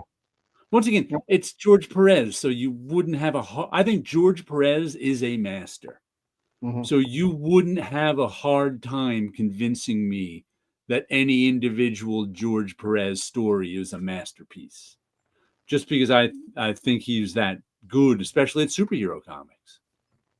Yeah, I don't have any. I wouldn't have any problem convincing someone that storyline is a masterpiece because I've had plenty of talks with my close friends who were all reading comics at that time period, and we all enjoy that story because that's the one that keeps getting brought up. of that time period. I think we'd have the Judas a cut. hard time convincing anyone that Crimson Plague was a masterpiece, but Saxon violence, Saxon violence, you know. But that's it. Not I'm going everything. to tell you the one that might make people mad. You know, I hold it still classic. It's a classic, right? But I've gone back and I've been reading the Warlock Magnus story by Jim Starlin. Oh, Jim Starlin, well, that's a masterpiece to me. Okay. Uh, It reads a little bit rough, but it's Mhm. got this energy of a young artist who's still hungry. I don't know if that's Right. raw. It's got a rawness to it. Once And I again, think it's dated. That's my problem. A masterpiece isn't dated, but there's stuff in there that's dated. that So- might, I think it's a masterpiece, but that Yeah. might fall into the category of special interest masterpiece. I don't know. I think Only Dreadstar, because Metamorphosis Odyssey is. it's Yeah. so clumsily made in Yeah. terms of how they made the comics in the 70s. Clumsy. There you go. That's He the had to word. continue it from one series to the next, finish it up in a couple of annuals. So I don't know if I'd be able to hand somebody that and convince them. I would think, even though I don't like it, I think you could convince more people that, oh God, what's the name of the story? The one he did in the 90s with Thanos, the big one. Infinity Gauntlet War, and it's Infinity a trilogy. Gauntlet. I think you could convince more people, and I knew people at Marvel who thought Infinity Gauntlet was more of a masterpiece than the original 70s one. I love how Planetary the love letter. Yeah. Yes. Planetary, I'd call a masterpiece. Yes. I think it's that. I think you could hand Planetary to anyone. Yeah. Stormwatch, I don't know if I could hand to anyone. No. But I The love whole it. That's a Warren favorite. Ellis stuff. Warren Ellis. This is where he started his Warren Right. Ellis universe, which led to Planetary. I think Stormwatch Planet- and the Authority are favorites, but I don't think they're masterpieces like Planetary is. In that, I don't think I can convince people. Yeah. Planetary, that's definitely a masterpiece. That should be like required reading, I think. Yeah, Because yeah. it gives you, I mean, just for what it is and stuff. I'll still never finish the Planetary reviews. Only 40 people watch them, but they're there. You know, like, you know. Listen, now that I think that's 70s Starlin, Warlock, Captain Marvel might be a special interest masterpiece. Because once again, it's a young artist writer learning his craft too, which helped. I like that. Yeah, but you know, I know what's going to happen. I'm going to wake up at 3 a.m. and be like, "That's a masterpiece." That's a masterpiece. You know, that was Like, a masterpiece. Another person I think is a master, and one of my absolute favorites is Carla Speed McNeil in Finder. But if I were going to have to convince somebody she was a master, it would be this one. How you doing, Paolo, man? Good to say hello to everybody. Hello, how are you? It would be this one I would try to use to convince people she was a master.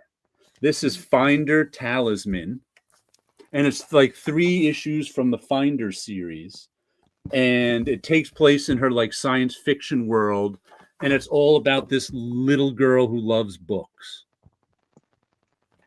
So this is what I would use to convince people that she was a master and Finder's a masterpiece, because I don't think I could do it with the 600 pages of Finder. That'd be tougher, Right. a tougher assignment.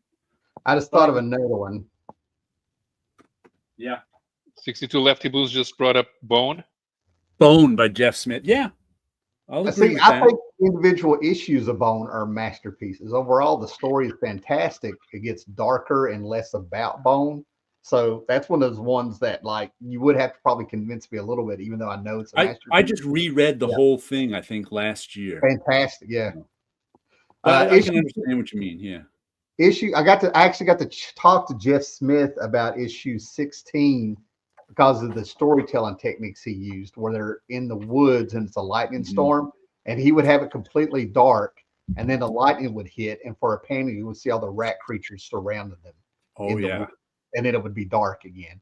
Oh man, that was like one of the best talks I've had with a creator about that one.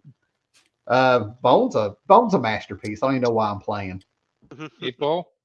8 Ball. We'd have to pick stories out of 8 Ball because 8 Ball was an anthology. But yeah, Yeah. Death of what is it? David Boring, I would pick, or Okay. Ghost World, possibly. This would be up for argument, I think, but I don't know. It depends how. I don't know if it's the word philosophical I'm looking for here or existential you get. This is wild. It was a one shot, one comic, right? Wildstorm Spotlight #1 by Alan Moore, or Mr. Majestic / Superman. Okay. The universe is ending. Okay, it's all the stars have expanded, and now it's contracted again, and there's a handful of beings in the universe still alive.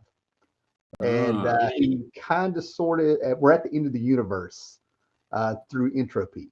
Okay, and I think it's a fantastic story.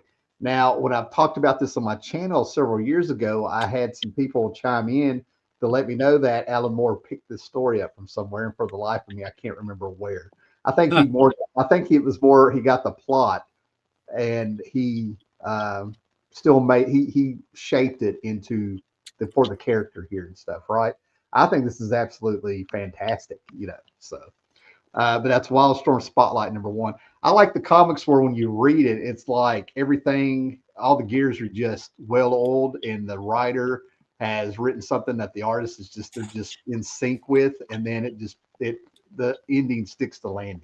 Then it makes you think, So. Yeah, with 8 Ball, I think you can.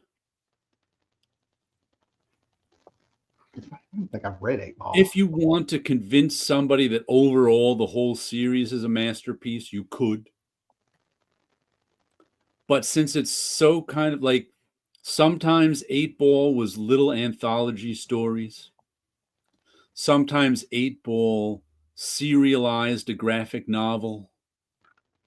I think it would be because, like I said, as we're talking here, to me, something being a masterpiece is something you're able to convince people is a man. I think consensus is what makes master. That's what's always made masterpieces in literature. So I think you would probably be able to build consensus easier with 8 Ball with an individual, but I'm not sure. I'm not 100% sure you could, because there's stuff in there like Art School Confidential is like a classic to all my friends who went to art school. Young Dan Poussey is a classic to people in the comic book industry. But I don't think there's any doubt that we could convince people that Dan Clowes is a master. So, what about Harvey P. Card, American Splendor? Would you consider? I don't know how much you've read of that stuff, but he's got a few. There's a Robert Crumb draw. They've actually put it in the movie, and it's about the phone book where he talks about his name and other people named Harvey P. Card. That little story is a masterpiece, But every time I try to start reading a Harvey P. Card story, I switch to the Weather Channel. Once again, Harvey P. Card being just a writer, it's a little more difficult because he's artist dependent. But I've got a couple of Dean Haspiel drawn Harvey P. Card graphic novels. Yeah. That you could convince me he's a master. What do I have? Did he do Our Cancer Year? Is that the guy? No, The Quitter. Okay.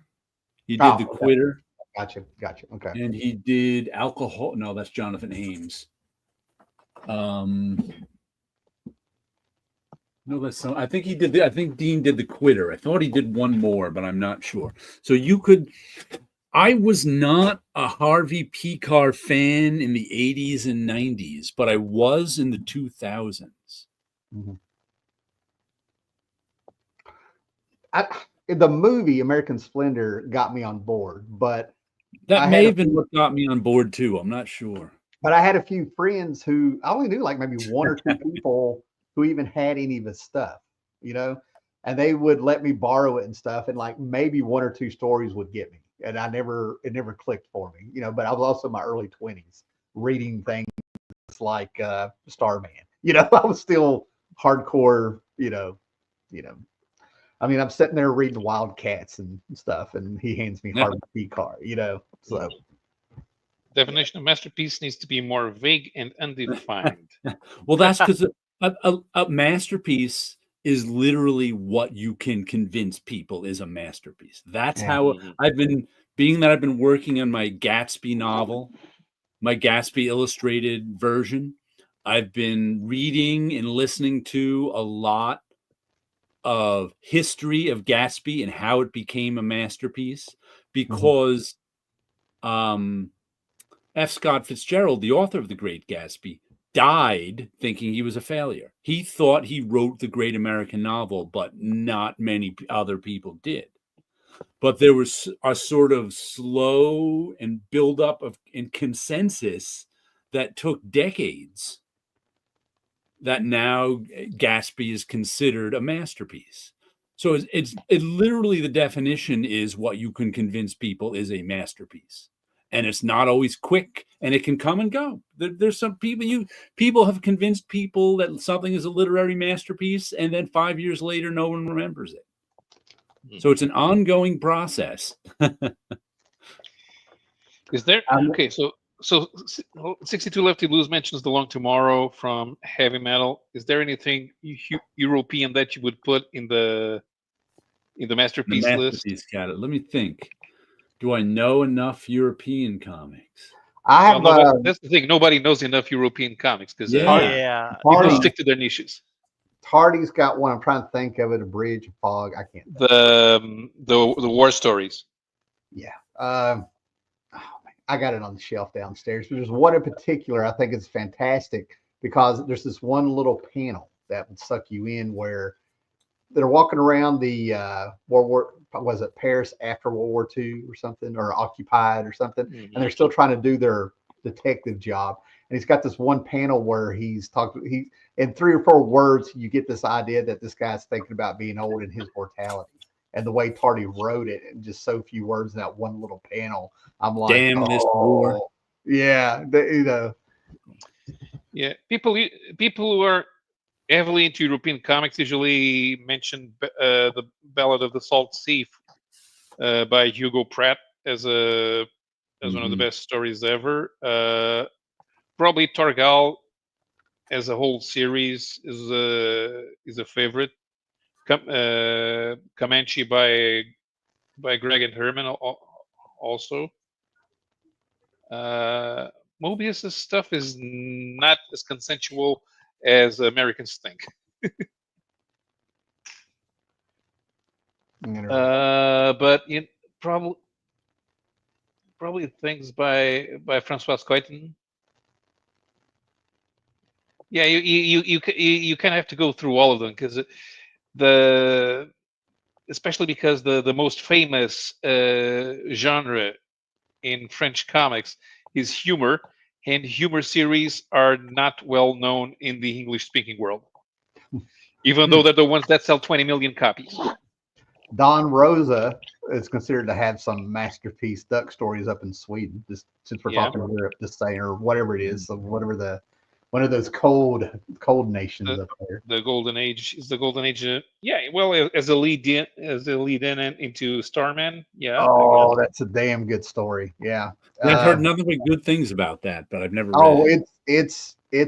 It's on the shelf, man. That's one of those you read about once a year, or whatever. I've got a hardback soft cover, and then whenever I find a single issue in a dollar bin, I get it. They all deserve a home. The Mexican lady with the big boobs. You mean the Mexican stories with where Peter saves Gwen Stacy? I ain't saying I've been around, but you'd have swing a stick, man. You'd find it'd be harder to find a Mexican chick with small boobs. That's all I'm saying. Masterpiece has to be rereadable. Yeah, you would think so. Yeah. I think so. I think if it's got any kind of substance. Catcher in the Rye, reading it when I was 20, whatever it was, whenever I read that, and then reading it just a couple of years ago, 2 completely different experiences. Oh yeah, Catcher in the Rye was the one book in high school I couldn't make it through. I just was so annoyed by Holden Caulfield. See, then you were an old man from the beginning, and when I reached being an old man, I think so. yeah, because I mean, now I'm I'm not like, you denying that. I annoyed think- old little shit is his problem. Yeah, yeah. At the time, I thought he was just. I'll Yeah. try rereading Well, it. that's another video. That's another bit. Fuck Holden. Excuse my language. Sorry. He makes me so mad now. Yeah. Yeah. Well, Tintin, you have to pick the stories. So I guess the two stories where he goes to the two albums where he goes to the moon, the albums that introduce the two albums that introduce calculus and Tintin in Tibet are the best ones. Asterix has one problem. When René Goscinny died in 1977, the series went downhill fast. The first album that was written by Uderzo is still funny. The second one, not so much. And from the third one, it's like you're watching a sitcom. It needs a laugh track. Interesting. Get it fixed. Yeah. Did you guys mention any Neil Gaiman by any chance? Because I got to go here, man. I got to start cooking here. No, I don't think I mentioned any Neil. I'm not a Neil Gaiman Yeah. fan, but See, to me, there's certain things that they're so popular and things like that. It's low hanging fruit. But I mean, Yeah. a lot of people. I'm like I said, I would acknowledge Neil Gaiman as a master, and Yeah. just because of consensus. Like I said, Yeah. Well, Sandman is fantastic. I mean, I'm not trying to trying to take any value from stuff, but there are better stories in it than the whole series arc. overall. Right. Okay. I don't know what it is. I want to say it's 19. It actually won the science fiction award. They had to change the Midsummer Night Dream, Charles Vest story with Shakespeare, and they're doing the play, and the fairies actually come to see the play about them, Oberon and all that, or whatever their names were. I think that one is a masterpiece. But then I think Seasons of the Mist is not a masterpiece. It's one of the greatest comic stories ever told. But there's a page where Sandman is talking to Lucifer, and Lucifer is saying that humans need to stop blaming him for their misdeeds and take accountability. Is what he's saying. But the way he wrote that page is a masterpiece, even if the whole story isn't. Does that make sense? So, yeah, I think great moments get lost when the whole story doesn't. So. Yeah, you got me thinking too much about this here. Yeah. Oh, it's fun to think, isn't it? Yeah. Jim Steranko is a master without a masterpiece. You're right. You could be. There's a name we didn't. I don't think we mentioned. Because Nick Fury is good, but nobody thinks his Nick Fury. Everybody, people who have read his Nick Fury know that it's good, but nobody will say this is a masterpiece that will last throughout the centuries. I think Jim Steranko. I've had this talk before, but the word masterpiece wasn't used, but it's kind of the same area. Jim Steranko was innovative, and he was an artist. So the stuff he did in comics was bringing in pop comics, new ways to tell stories. He was very innovative, and that's what I think he's remembered for. I think he's remembered more for a double-page spread. Yeah. In a 4-page spread, and for his covers and things like that. The man's an artist. I mean, he brought like an Andy Warhol like pop art into comics. He just definitely had an outsized influence. Yeah. Compared to how much work he's done. That no doubt. Yeah, I agree. I wish I could think of a masterpiece with Mike Ploog, because Ploog was amazing. Now that we're in that era, So yeah. Huh. Sequential Geek mentions Eric Shanower's Age of Bronze, which is not very well known. Right. So I would call that a favorite, but I don't think I'd say it's a masterpiece, and it's unfinished. And it's not even like it's a cult hit. It isn't. No. I wanted to try it. It's good. It's one of my. I wish. Thanks for letting me on. I've enjoyed it. I got to go start dinner. Great to see everybody. If I didn't have if I'd been able to see everybody at the beginning, I would have done a better hello to everybody. So, all right, see y'all later. Good to see you. All right. Good having you. Thanks. Now, how would we categorize something like one of my favorite issues of Superman was, what was their name? The Elite? Okay. It Yeah. was the first issue. It was the first and only issue. I forget which issue of Action Comics it was, but it was like a statement on the authority by Superman and the Superman creative team. hmm Have you read that issue? No, I've read the spin-off when the Elite were integrated into the Justice League. This is more like Superman versus the authority. Right. And the whole idea was they were saying Superman is old and out of fashion, and he can't bring justice to people anymore because he's got too many rules and this and that. But at the end, Superman all shows him why he's called Superman. And it's just a really, really good Superman story. It's one of my favorites. I'd call it a masterwork. But it's really commenting on the state of comics at the time. So it might kind of be like a special interest masterwork kind of thing. I think they redid that story as an animation movie, Yes, they animated did. movie as well, and I Right. found it really good. It was really, really good. Yeah, I think you can have individual stories be masterworks in themselves. The Doctor Strange by Michael Golden. Mm-hmm.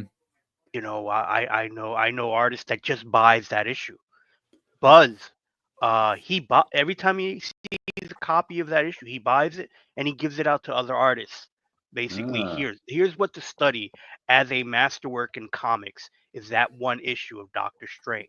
And anytime he goes to conventions and comic shops, because they're not expensive, he buys them. So he has a box full of just this one comic that he uses to explain, you know, if you want to draw comics, you should draw something like this.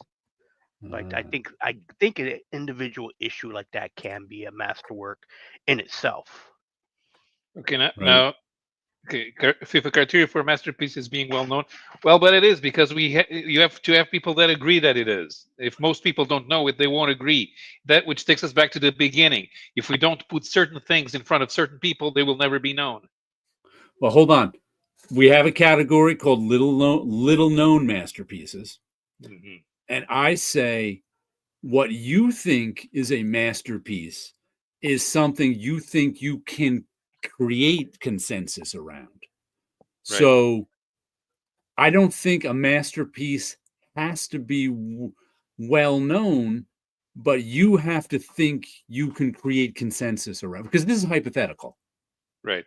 None of us can convince the world that something's a masterpiece. It's not going to happen.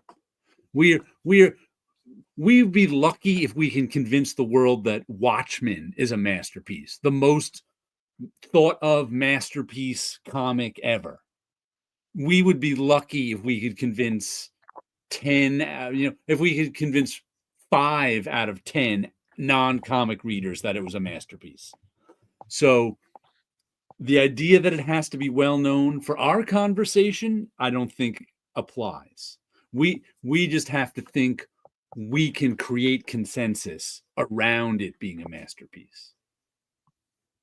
And it took The Great Gatsby 30 or 40 years to create that consensus. So if it took The Great Gatsby that long, we got no chance of convincing anyone in the outside world that anything in comics is a masterpiece. I was trying to think of like artists who have like their own titles. I mean, this is where it goes back to a couple of weeks ago when we first started talking about it. Where would you categorize Sergio Aragonis with Grill? Is that his masterpiece?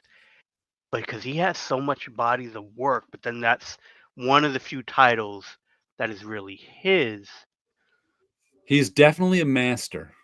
But Right. what is he a master of? is it then the master of humor in his Humor, art? cartooning. I don't know. That's an interesting one. What would you?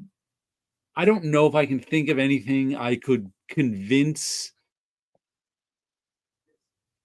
anybody. He might be a Like, special interest I masterpiece. His I think stuff. so, because it's like, how do you explain Gru without if you don't know Conan? Yeah. You know, in that in that type of thing. And then How do his you other one was explain Mad Megatron. Marginals without Mad? But I think I Yeah, could convince people who don't like comics to try out an issue of Gru, and they will probably find it funny. But those people would never read Conan. But yeah. would you be able to convince them that it's a masterpiece? No, it's a comic book. Right. I But don't think he's ever aimed, besides being a master, I don't think he's ever aimed at making a masterpiece, and therefore hasn't really. no, yeah, well, that's the thing. Parodies are not meant to be masterpieces. Right. They're echoes of things that are popular. Hmm. The fact that Gru has managed to survive for so long is a testament to Sergio's ability as a storyteller and to have a writing partner who can keep it fresh for decades. Right. But could we call him a master without a masterpiece? But since he was never even trying to make a masterpiece, maybe he's not. Maybe he's in a unicorn category. The Expanse is greater than Star Trek. Okay. Okay, sure, if you say so. I've never read an Expanse comic book, so I got no comment. But you can watch the TV series. Human League better than dude. The Backstreet Boys are better than Skrillex.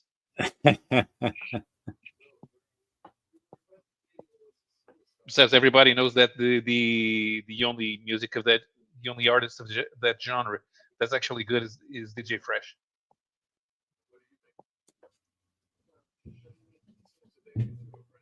Box Office Poison by Alex Robinson That was bubbling for a while. might be a special interest masterpiece. I don't think I can I'm not sure I can convince the rest of the world it's a masterpiece. But it is a young cartoonist learning his craft too. So it might fall in the same category as Mage and Manhunter for me. Then by Corbin. I've got it on my shelf. I still haven't read all of it, so I'll let you know. But Corbin is definitely a master. I mean, there's no doubt about that. What exactly I think is his masterpiece, I don't know, but he is definitely a master. Oh, his master! You know what his masterpiece might be for me? I would put it in the masterpiece category. Is Bigfoot. I don't know if you guys have read Richard Corbin's Bigfoot. I think Steve Niles wrote it. Also, Holbein's ambassador is greater than the Mona Lisa. He's just throwing stuff out there now.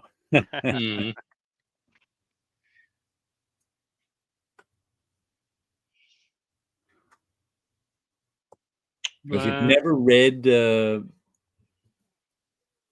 Bigfoot, Richard Corbin, give it a read. Okay. Going back to the special interests. A master without a precise masterpiece that I guess I could convince people, but that he's worth it. It was Peter Big Gillis. Peter Big Gillis had the misfortune of mostly working for Marvel when he clearly did not want to write superheroes. I can't even I know his name, of course, and I know I've read stuff by him, but I can't think of anything he's written, so that might be a tough sell. Well, New Defenders. No, that I never read. Strike Force Morituri. Read an issue or two of that. That run of Doctor Strange that appeared in the 80s Strange Tales. Okay. Several issues of What If. I think you're gonna have a hard time with that one. You're right. Gilsan's better than Hey, nothing Helvetica. is better than No, Helvetica. You wash your mouth out with soap, Mister. you got Helvetica that is the right. king of all Helvetica is a typefaces. workhorse. Helvetica is what's holding this world together. Yeah. If it wasn't for Helvetica, we'd all be falling apart. Exactly. Yeah, You wouldn't be able to wasting too travel anywhere. You and your Helvetica is the trendy Gill main. sons. It's the Ah. main wasting too font much time taken doing places. serif fonts. The whole New York Everybody would City still need to learn subway. cursive. Yeah. New York City subway runs on You- Helvetica. You've taken it too far, Mister. Please remove yourself from my establishment. Gill Sans might as well be Comic Sans compared to Helvetica. Well, at least it didn't say Wingdings is better than Helvetica. Nobody understands that thing. I said watched a papyrus. documentary on Helvetica. Gill Sans doesn't have one. But does Wingdings have one? And does Wingdings deserve one? Is Wingdings a masterpiece of fonts? I don't think so. Oh, If you can't spell your name with it, it's not a masterpiece. uh-huh. Sometimes Uri Galactus will topple over and crush Wilson to death before he reads New Universe's Nightmare. There have been days where I bumped into it and knocked over a few Godzillas. So believe you me, a lot of people are waiting for this thing to topple over. Sequential Geeks shares your good taste. Yes. Yeah, I do remember it. It was just fascinating in the sense of here's a story about a font. And it was like interesting enough to actually watch it. And the guy who created it still has like the original pages when he made it at the Arnold time Buck. of the video. Who's Let Arnold me Buckland? quickly run through the comics I got. Solomon Oh, that. Kane, Patrick Zurcher. Okay. Good stuff. Excellent second issue. Power Fantasy issue 8 continues to be real good. This is the one about the superheroes trying not to fight and destroy the world. Null Hunter issue 7. The Hercules one, the 12 Labors of Hercules, continues till number 10. That was pretty good. Monstrous 57. This book has been on fire lately. Lots of shooting wars. Out of Alcatraz number 2. This first and second issue have been terrific. Really enjoyed them. And Dust to Dust number 5. Our Dust Bowl drama continues. Little flashback to World War I. Good stuff. All good issues this week. Liked everything. So I just wanted to go over those quickly and show them to you. And I'll show you my books that I got this week, and I don't have to give you a review of any of them because I haven't read them. So we have the Superman Summer Special, issue number 1. We have G.I. Joe issue number 6. I've been hearing so many good things about G.I. Joe, so I figured why not give it a try. Amazing Spider-Man number 2, which I am not looking forward to it after Jared's review. Always a fan, always a favorite to the show. Usagi. Ojima, so there we go. Good second issue there of that series. Oh, good team. Masterpiece? Masterpiece. Yes. Oh, a master and his masterpiece. I think the Yes. whole series can be considered his. Yeah. his You masterpiece. could pick any portion and convince someone it was a masterpiece, I'm pretty sure. Yeah, I believe so too. Superman issue number 25. Milestone issue 25. So that means next issue is going to be issue 1. I don't know. I couldn't say that, but you never know. And look, Perry White wins. Don't know what he wins. He might have been going for mayor. Thundercats issue number 14. If he can hold on to it. If I can hold on to it, it tries to get away, just like picking up a cat. And then what I was looking forward to, and I can't wait to read, is a new issue of Godzilla versus the Marvel Hulk. Universe. So it's Godzilla versus the Hulk. There was a lot of covers, but I like this one because this one has that kind of, well, it's done in the format of the old Godzilla comics. Mm-hmm. And even the artwork has that Herb Trimpe type of feel to it. That's why I end up picking this up. And does the Hulk call Godzilla lizard breath? I don't know. I only have started. Find out. I did start reading it.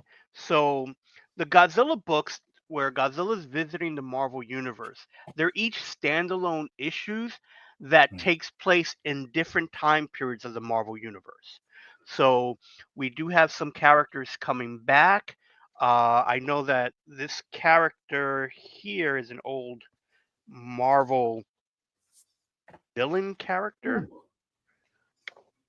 This guy here with the Dr. Demonicus. Demonicus.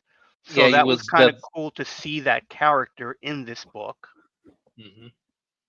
And they make it seem like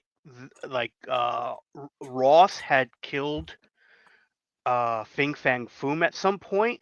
So they're treating Ross as like this big monster hunter. I don't know if that's supposed to be Fing Fang Foom's head there at the top, but Ah. this story basically takes place uh, obviously in another time.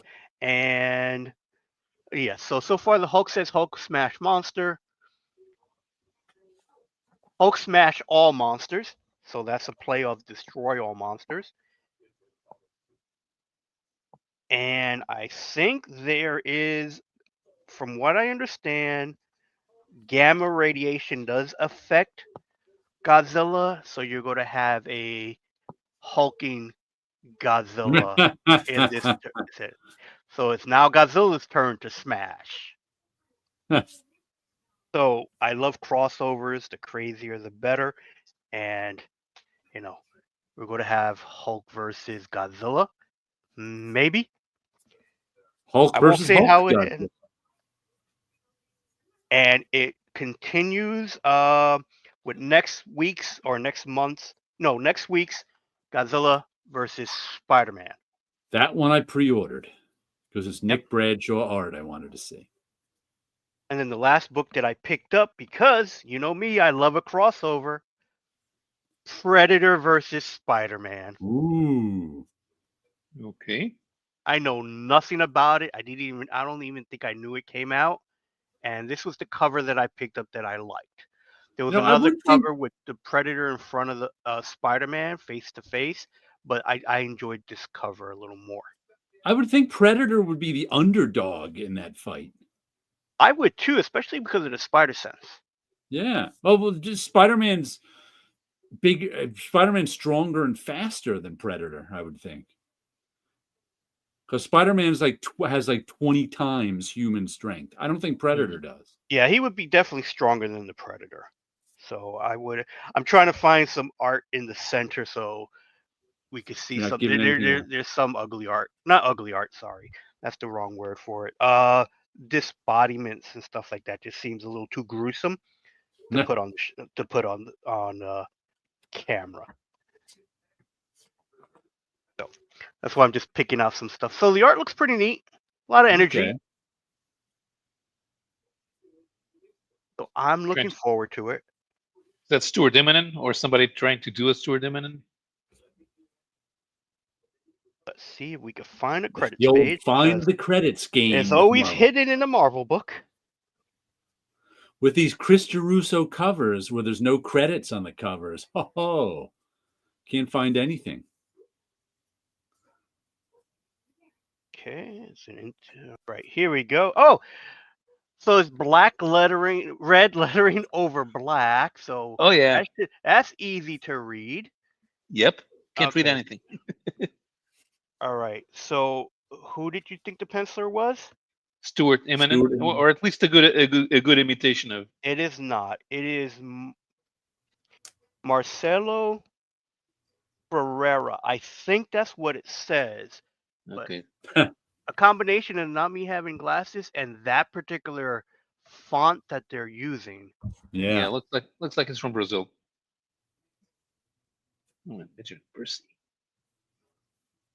So it is good looking artwork, but that's a gory page. That's a gore. There are characters who like their skins have been ripped off.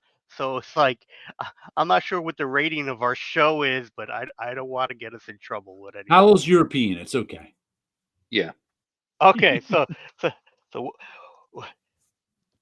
gore. Yep. And in America, gore is just fine too.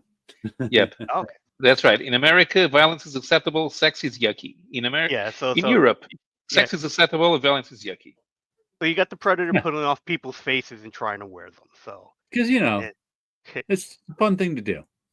there's your R rating right there, sir.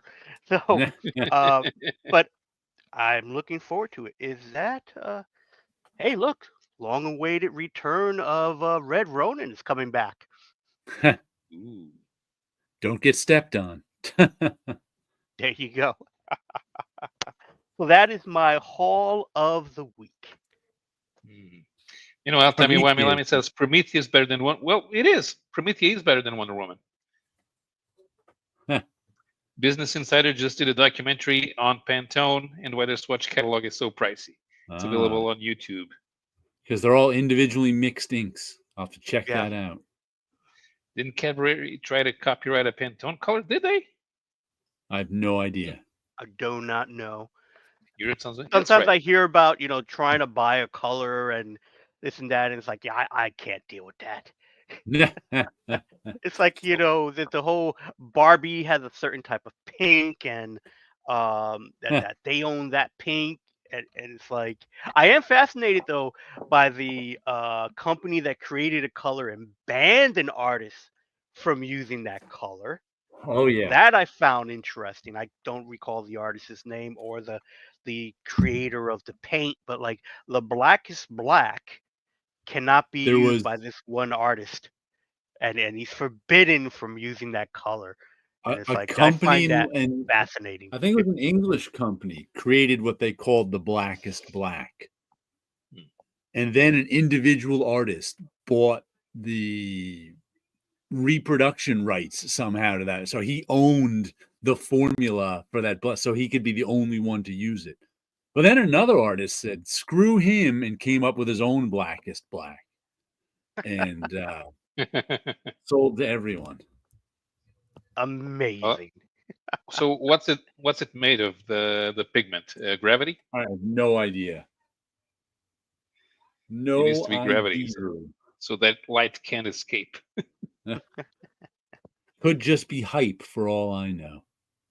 Very much so. It's just, So what are you working on tonight, Chris? Working on a commission that I should probably not tell you what it is. Ah, okay. Because in 6 months there'll be a cover for Marvel.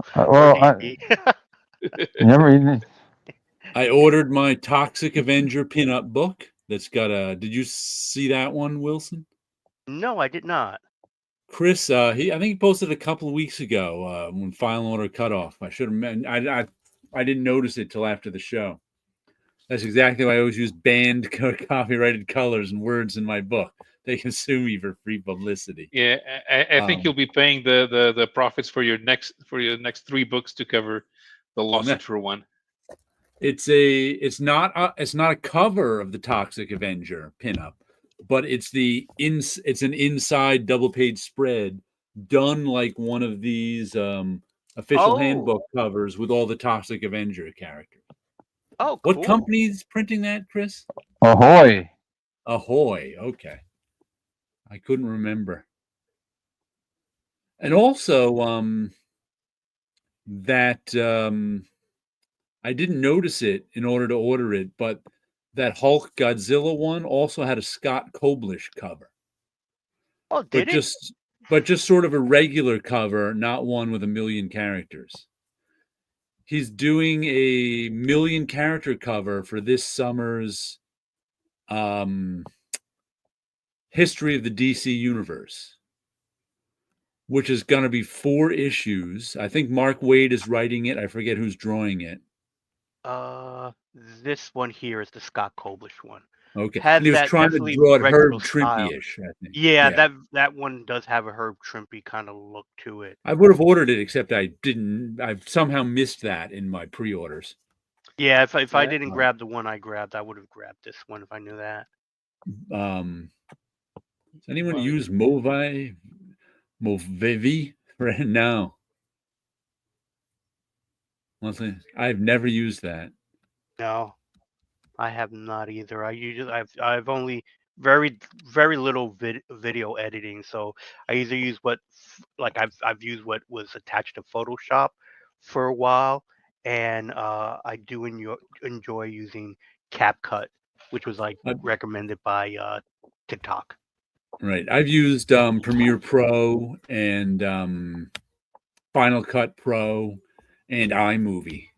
They're all pretty much work similarly. Yeah, I'm pretty sure I use Final Cut Pro as well. Whatever's part of the Adobe suite, I've That's used Premiere Pro. Premiere Pro. I Yeah, so actually I've bought used that one. Final Cut Pro when I bought my last computer. I was like, what's another $100? I'll finally get that one just so I could own it. CapCut, yeah. Yeah, CapCut is I like it because how easy it is to use. Because it is made for making the 1 minute video for TikTok, so they kind of give you just the basis of what you need. And I've been able to do some stuff here and there with it. Mm-hmm. Jared, you need to buy Medieval Spawn #1. Do you know why? I do. It's $2.99. Oh, all right. Is that new? Medieval Spawn? Yeah. Is that a new one coming yeah. out? Okay. Yeah. Oh, I haven't all There's right. so many So you Spawn might be books able I to haven't paid attention. you might be able to drop one Spawn book for one that went down in price, or at least staying to that price, so it doesn't change your Spawn addiction. I also pre-ordered from Scott Koblish's comic shop in California. If you go to Scott's Facebook page, they're offering a deal. All 4 Scott Koblish covers, autographed by Scott and Mark Waid. And Scott does you a sketch of a character of your choice. And I think it's all for the whole package shipped was like $55 or something. So I'm like, all right, I'd pay $55 for a sketch. Why not? Yeah. So I ordered the whole package. It's not delivered until all 4 issues are out. So I don't think I'm getting it till September. Oh, okay. But I might order those Scott Koblish covers through my LCS too, just for the heck of it. And he's also got and those are his covers with like 1 million figures on them. And he's also got coming out in July. There's going to be a Superman 2025 Treasury Edition, so it's 11x17, with him doing a wraparound cover with 1 million Superman figures on it. So I'll be ordering that one too. Speaking of, friends doing covers that I'm going to order. Speaking of Superman, I didn't pick it up, but I think I saw it in the comic shop. They reissue that they do a facsimile of issue 1. Action Comics #1. Action yeah. Comics #1. Okay, I was thinking But of it was picking that up. $10, so I was like, yeah. Was it? And also, I think they printed in the original size. Yeah. It did look off visually. It looked like an off size, so it's like. And you can get a foil version of it too. Don't need that. $10 was just a little too rich for me. I was like, oh well. I'll see how I'm feeling next week when I look at it again. maybe someday I'll have an extra $10 and pick it up, but not the last 2 weeks. I picked up 100 bags last week to this last Wednesday too, so that was a little extra money. So yeah, I may have to do a supply run soon. Who stamps my passport next week? Portugal or the U.S.? I don't know. Where are you going? Where do you want to go? Well, exactly. Where are we going? Next week, it's still me, right? No, I think I can go next week, right? It'll be May. It'll be May. Okay. You know what? We'll do you just in case, because sometimes it's gonna be May. Yeah. We'll stick with Paolo for 2 weeks. Yeah, because with me the hours go back to 0 on the 15th. Yeah, with me it's the first of the. It's not. I've noticed sometimes they haven't rolled over on the first of the month. It's like the third of the month, and I think Friday is the second of the month. So we'll do Paolo 2 weeks in a row. Yeah, that sounds like a good point, just in case. And I should have a new internet. I mean, my internet connection seems to be fine tonight, but I'm Tonight it seemed getting pretty stable. a new internet. I think it's fiber optic. Optimum calls it fiber internet, so I assume it's fiber optic. They got to rewire stuff in the house, so they can't use the same old coaxial cables. That supposedly is faster upload, download, and more stable. So Yeah. we'll see next week. They're coming tomorrow to put it in and to save me money. Here's a tip for you. If you want to save money on your cable bill or internet bill, you have to ask for the retention department. If you just call their 1-800 numbers, they can't do anything for you. You have to call the 1-800 number and ask for the retention department. They're the ones you call when you're cutting off your cable, and they're the only ones authorized to give you deals, which they will. Like I think we have like phone, internet, and cable all on one bill right now, and it has gone up over the last 6 months from like $200 to $240 a month. And it was we were just about to lose like $75 worth of credits next month. So it would have gone up a whole lot. So I called them up, said, "What can you do for me?" The guy was like, "Let me see." Well, we got this new deal for the new fiber optic. So the whole thing is lower. I'm getting the new fiber optic, and the whole thing is lowering to $200 for the next year. So you got to call the retention department. That's your lesson for this evening. For anything. Yeah. They're the ones who can make deals because they want to retain you. We only have 3 actual cable operators in Portugal. Yeah, we don't have a lot of choice. I think Fios would be our other choice. There's not a lot they're of in our choices. area, but they're not in my building. Right. When you're in an apartment building, it's even different because they got to wire all sorts of stuff.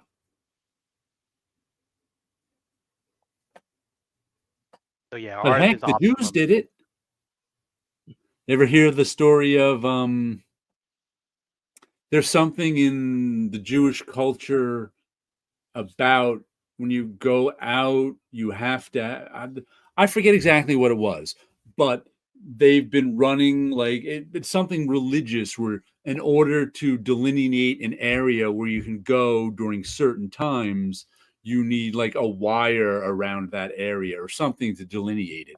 So there've been teams of Jews over the years doing all of New York City, just putting this wire so they can go places.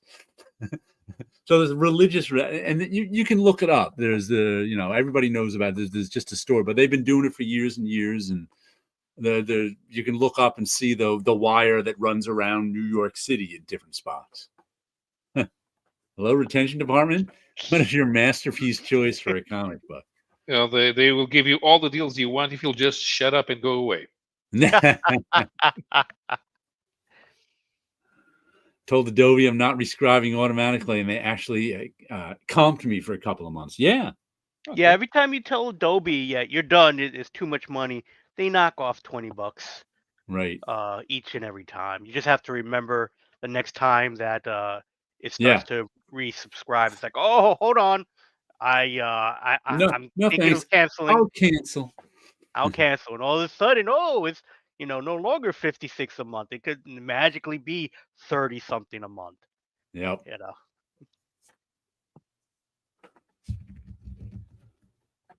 Okay, so luckily I get my Adobe through school. So this weekend we have a comics event in Portugal, but I'm not going. A friend of mine is promoting the science fiction movie he worked on. He was in Canada a month ago, and now he's in the Czech Republic, or was it Poland? We're making science fiction in Portugal. That's amazing. All right. Usually we only wow. Yeah, no. Usually we only have money for sketch shows. where we do our best to try to emulate British humor, but we fail. Monty Python. Monty Python is too rich for some people to grasp. Yet not too rich for others. We have about 20% of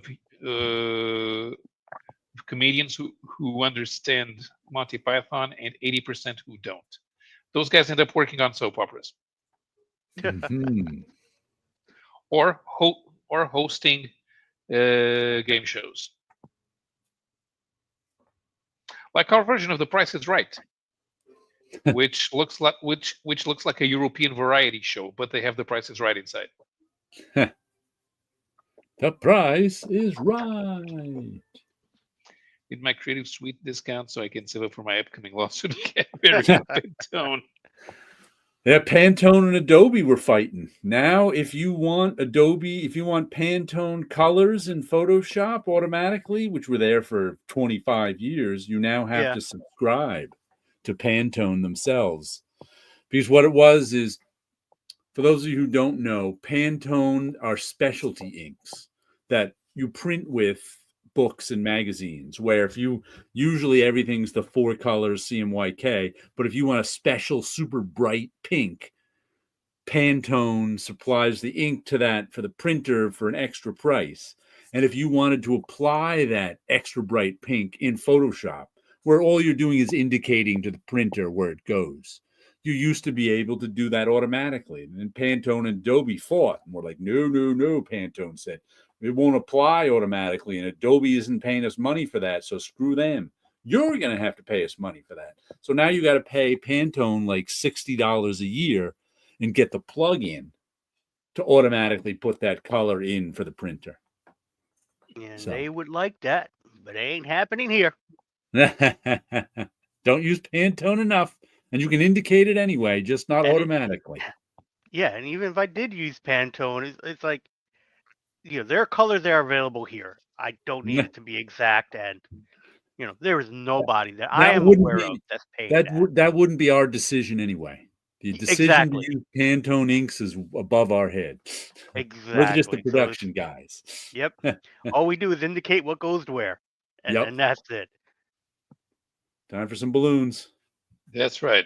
We are signing off, so we'll need some balloons and confetti, and some laser. Rain. Let's see if we can get some rain going.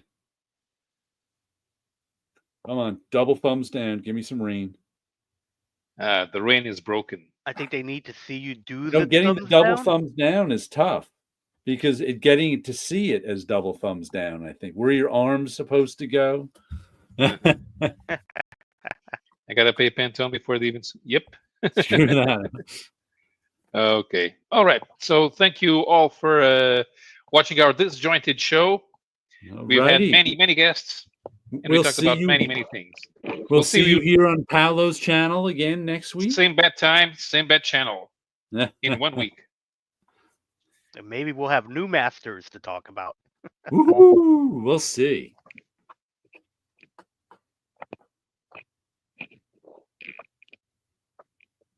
Yeah, well, doesn't it end the stream? It won't stop.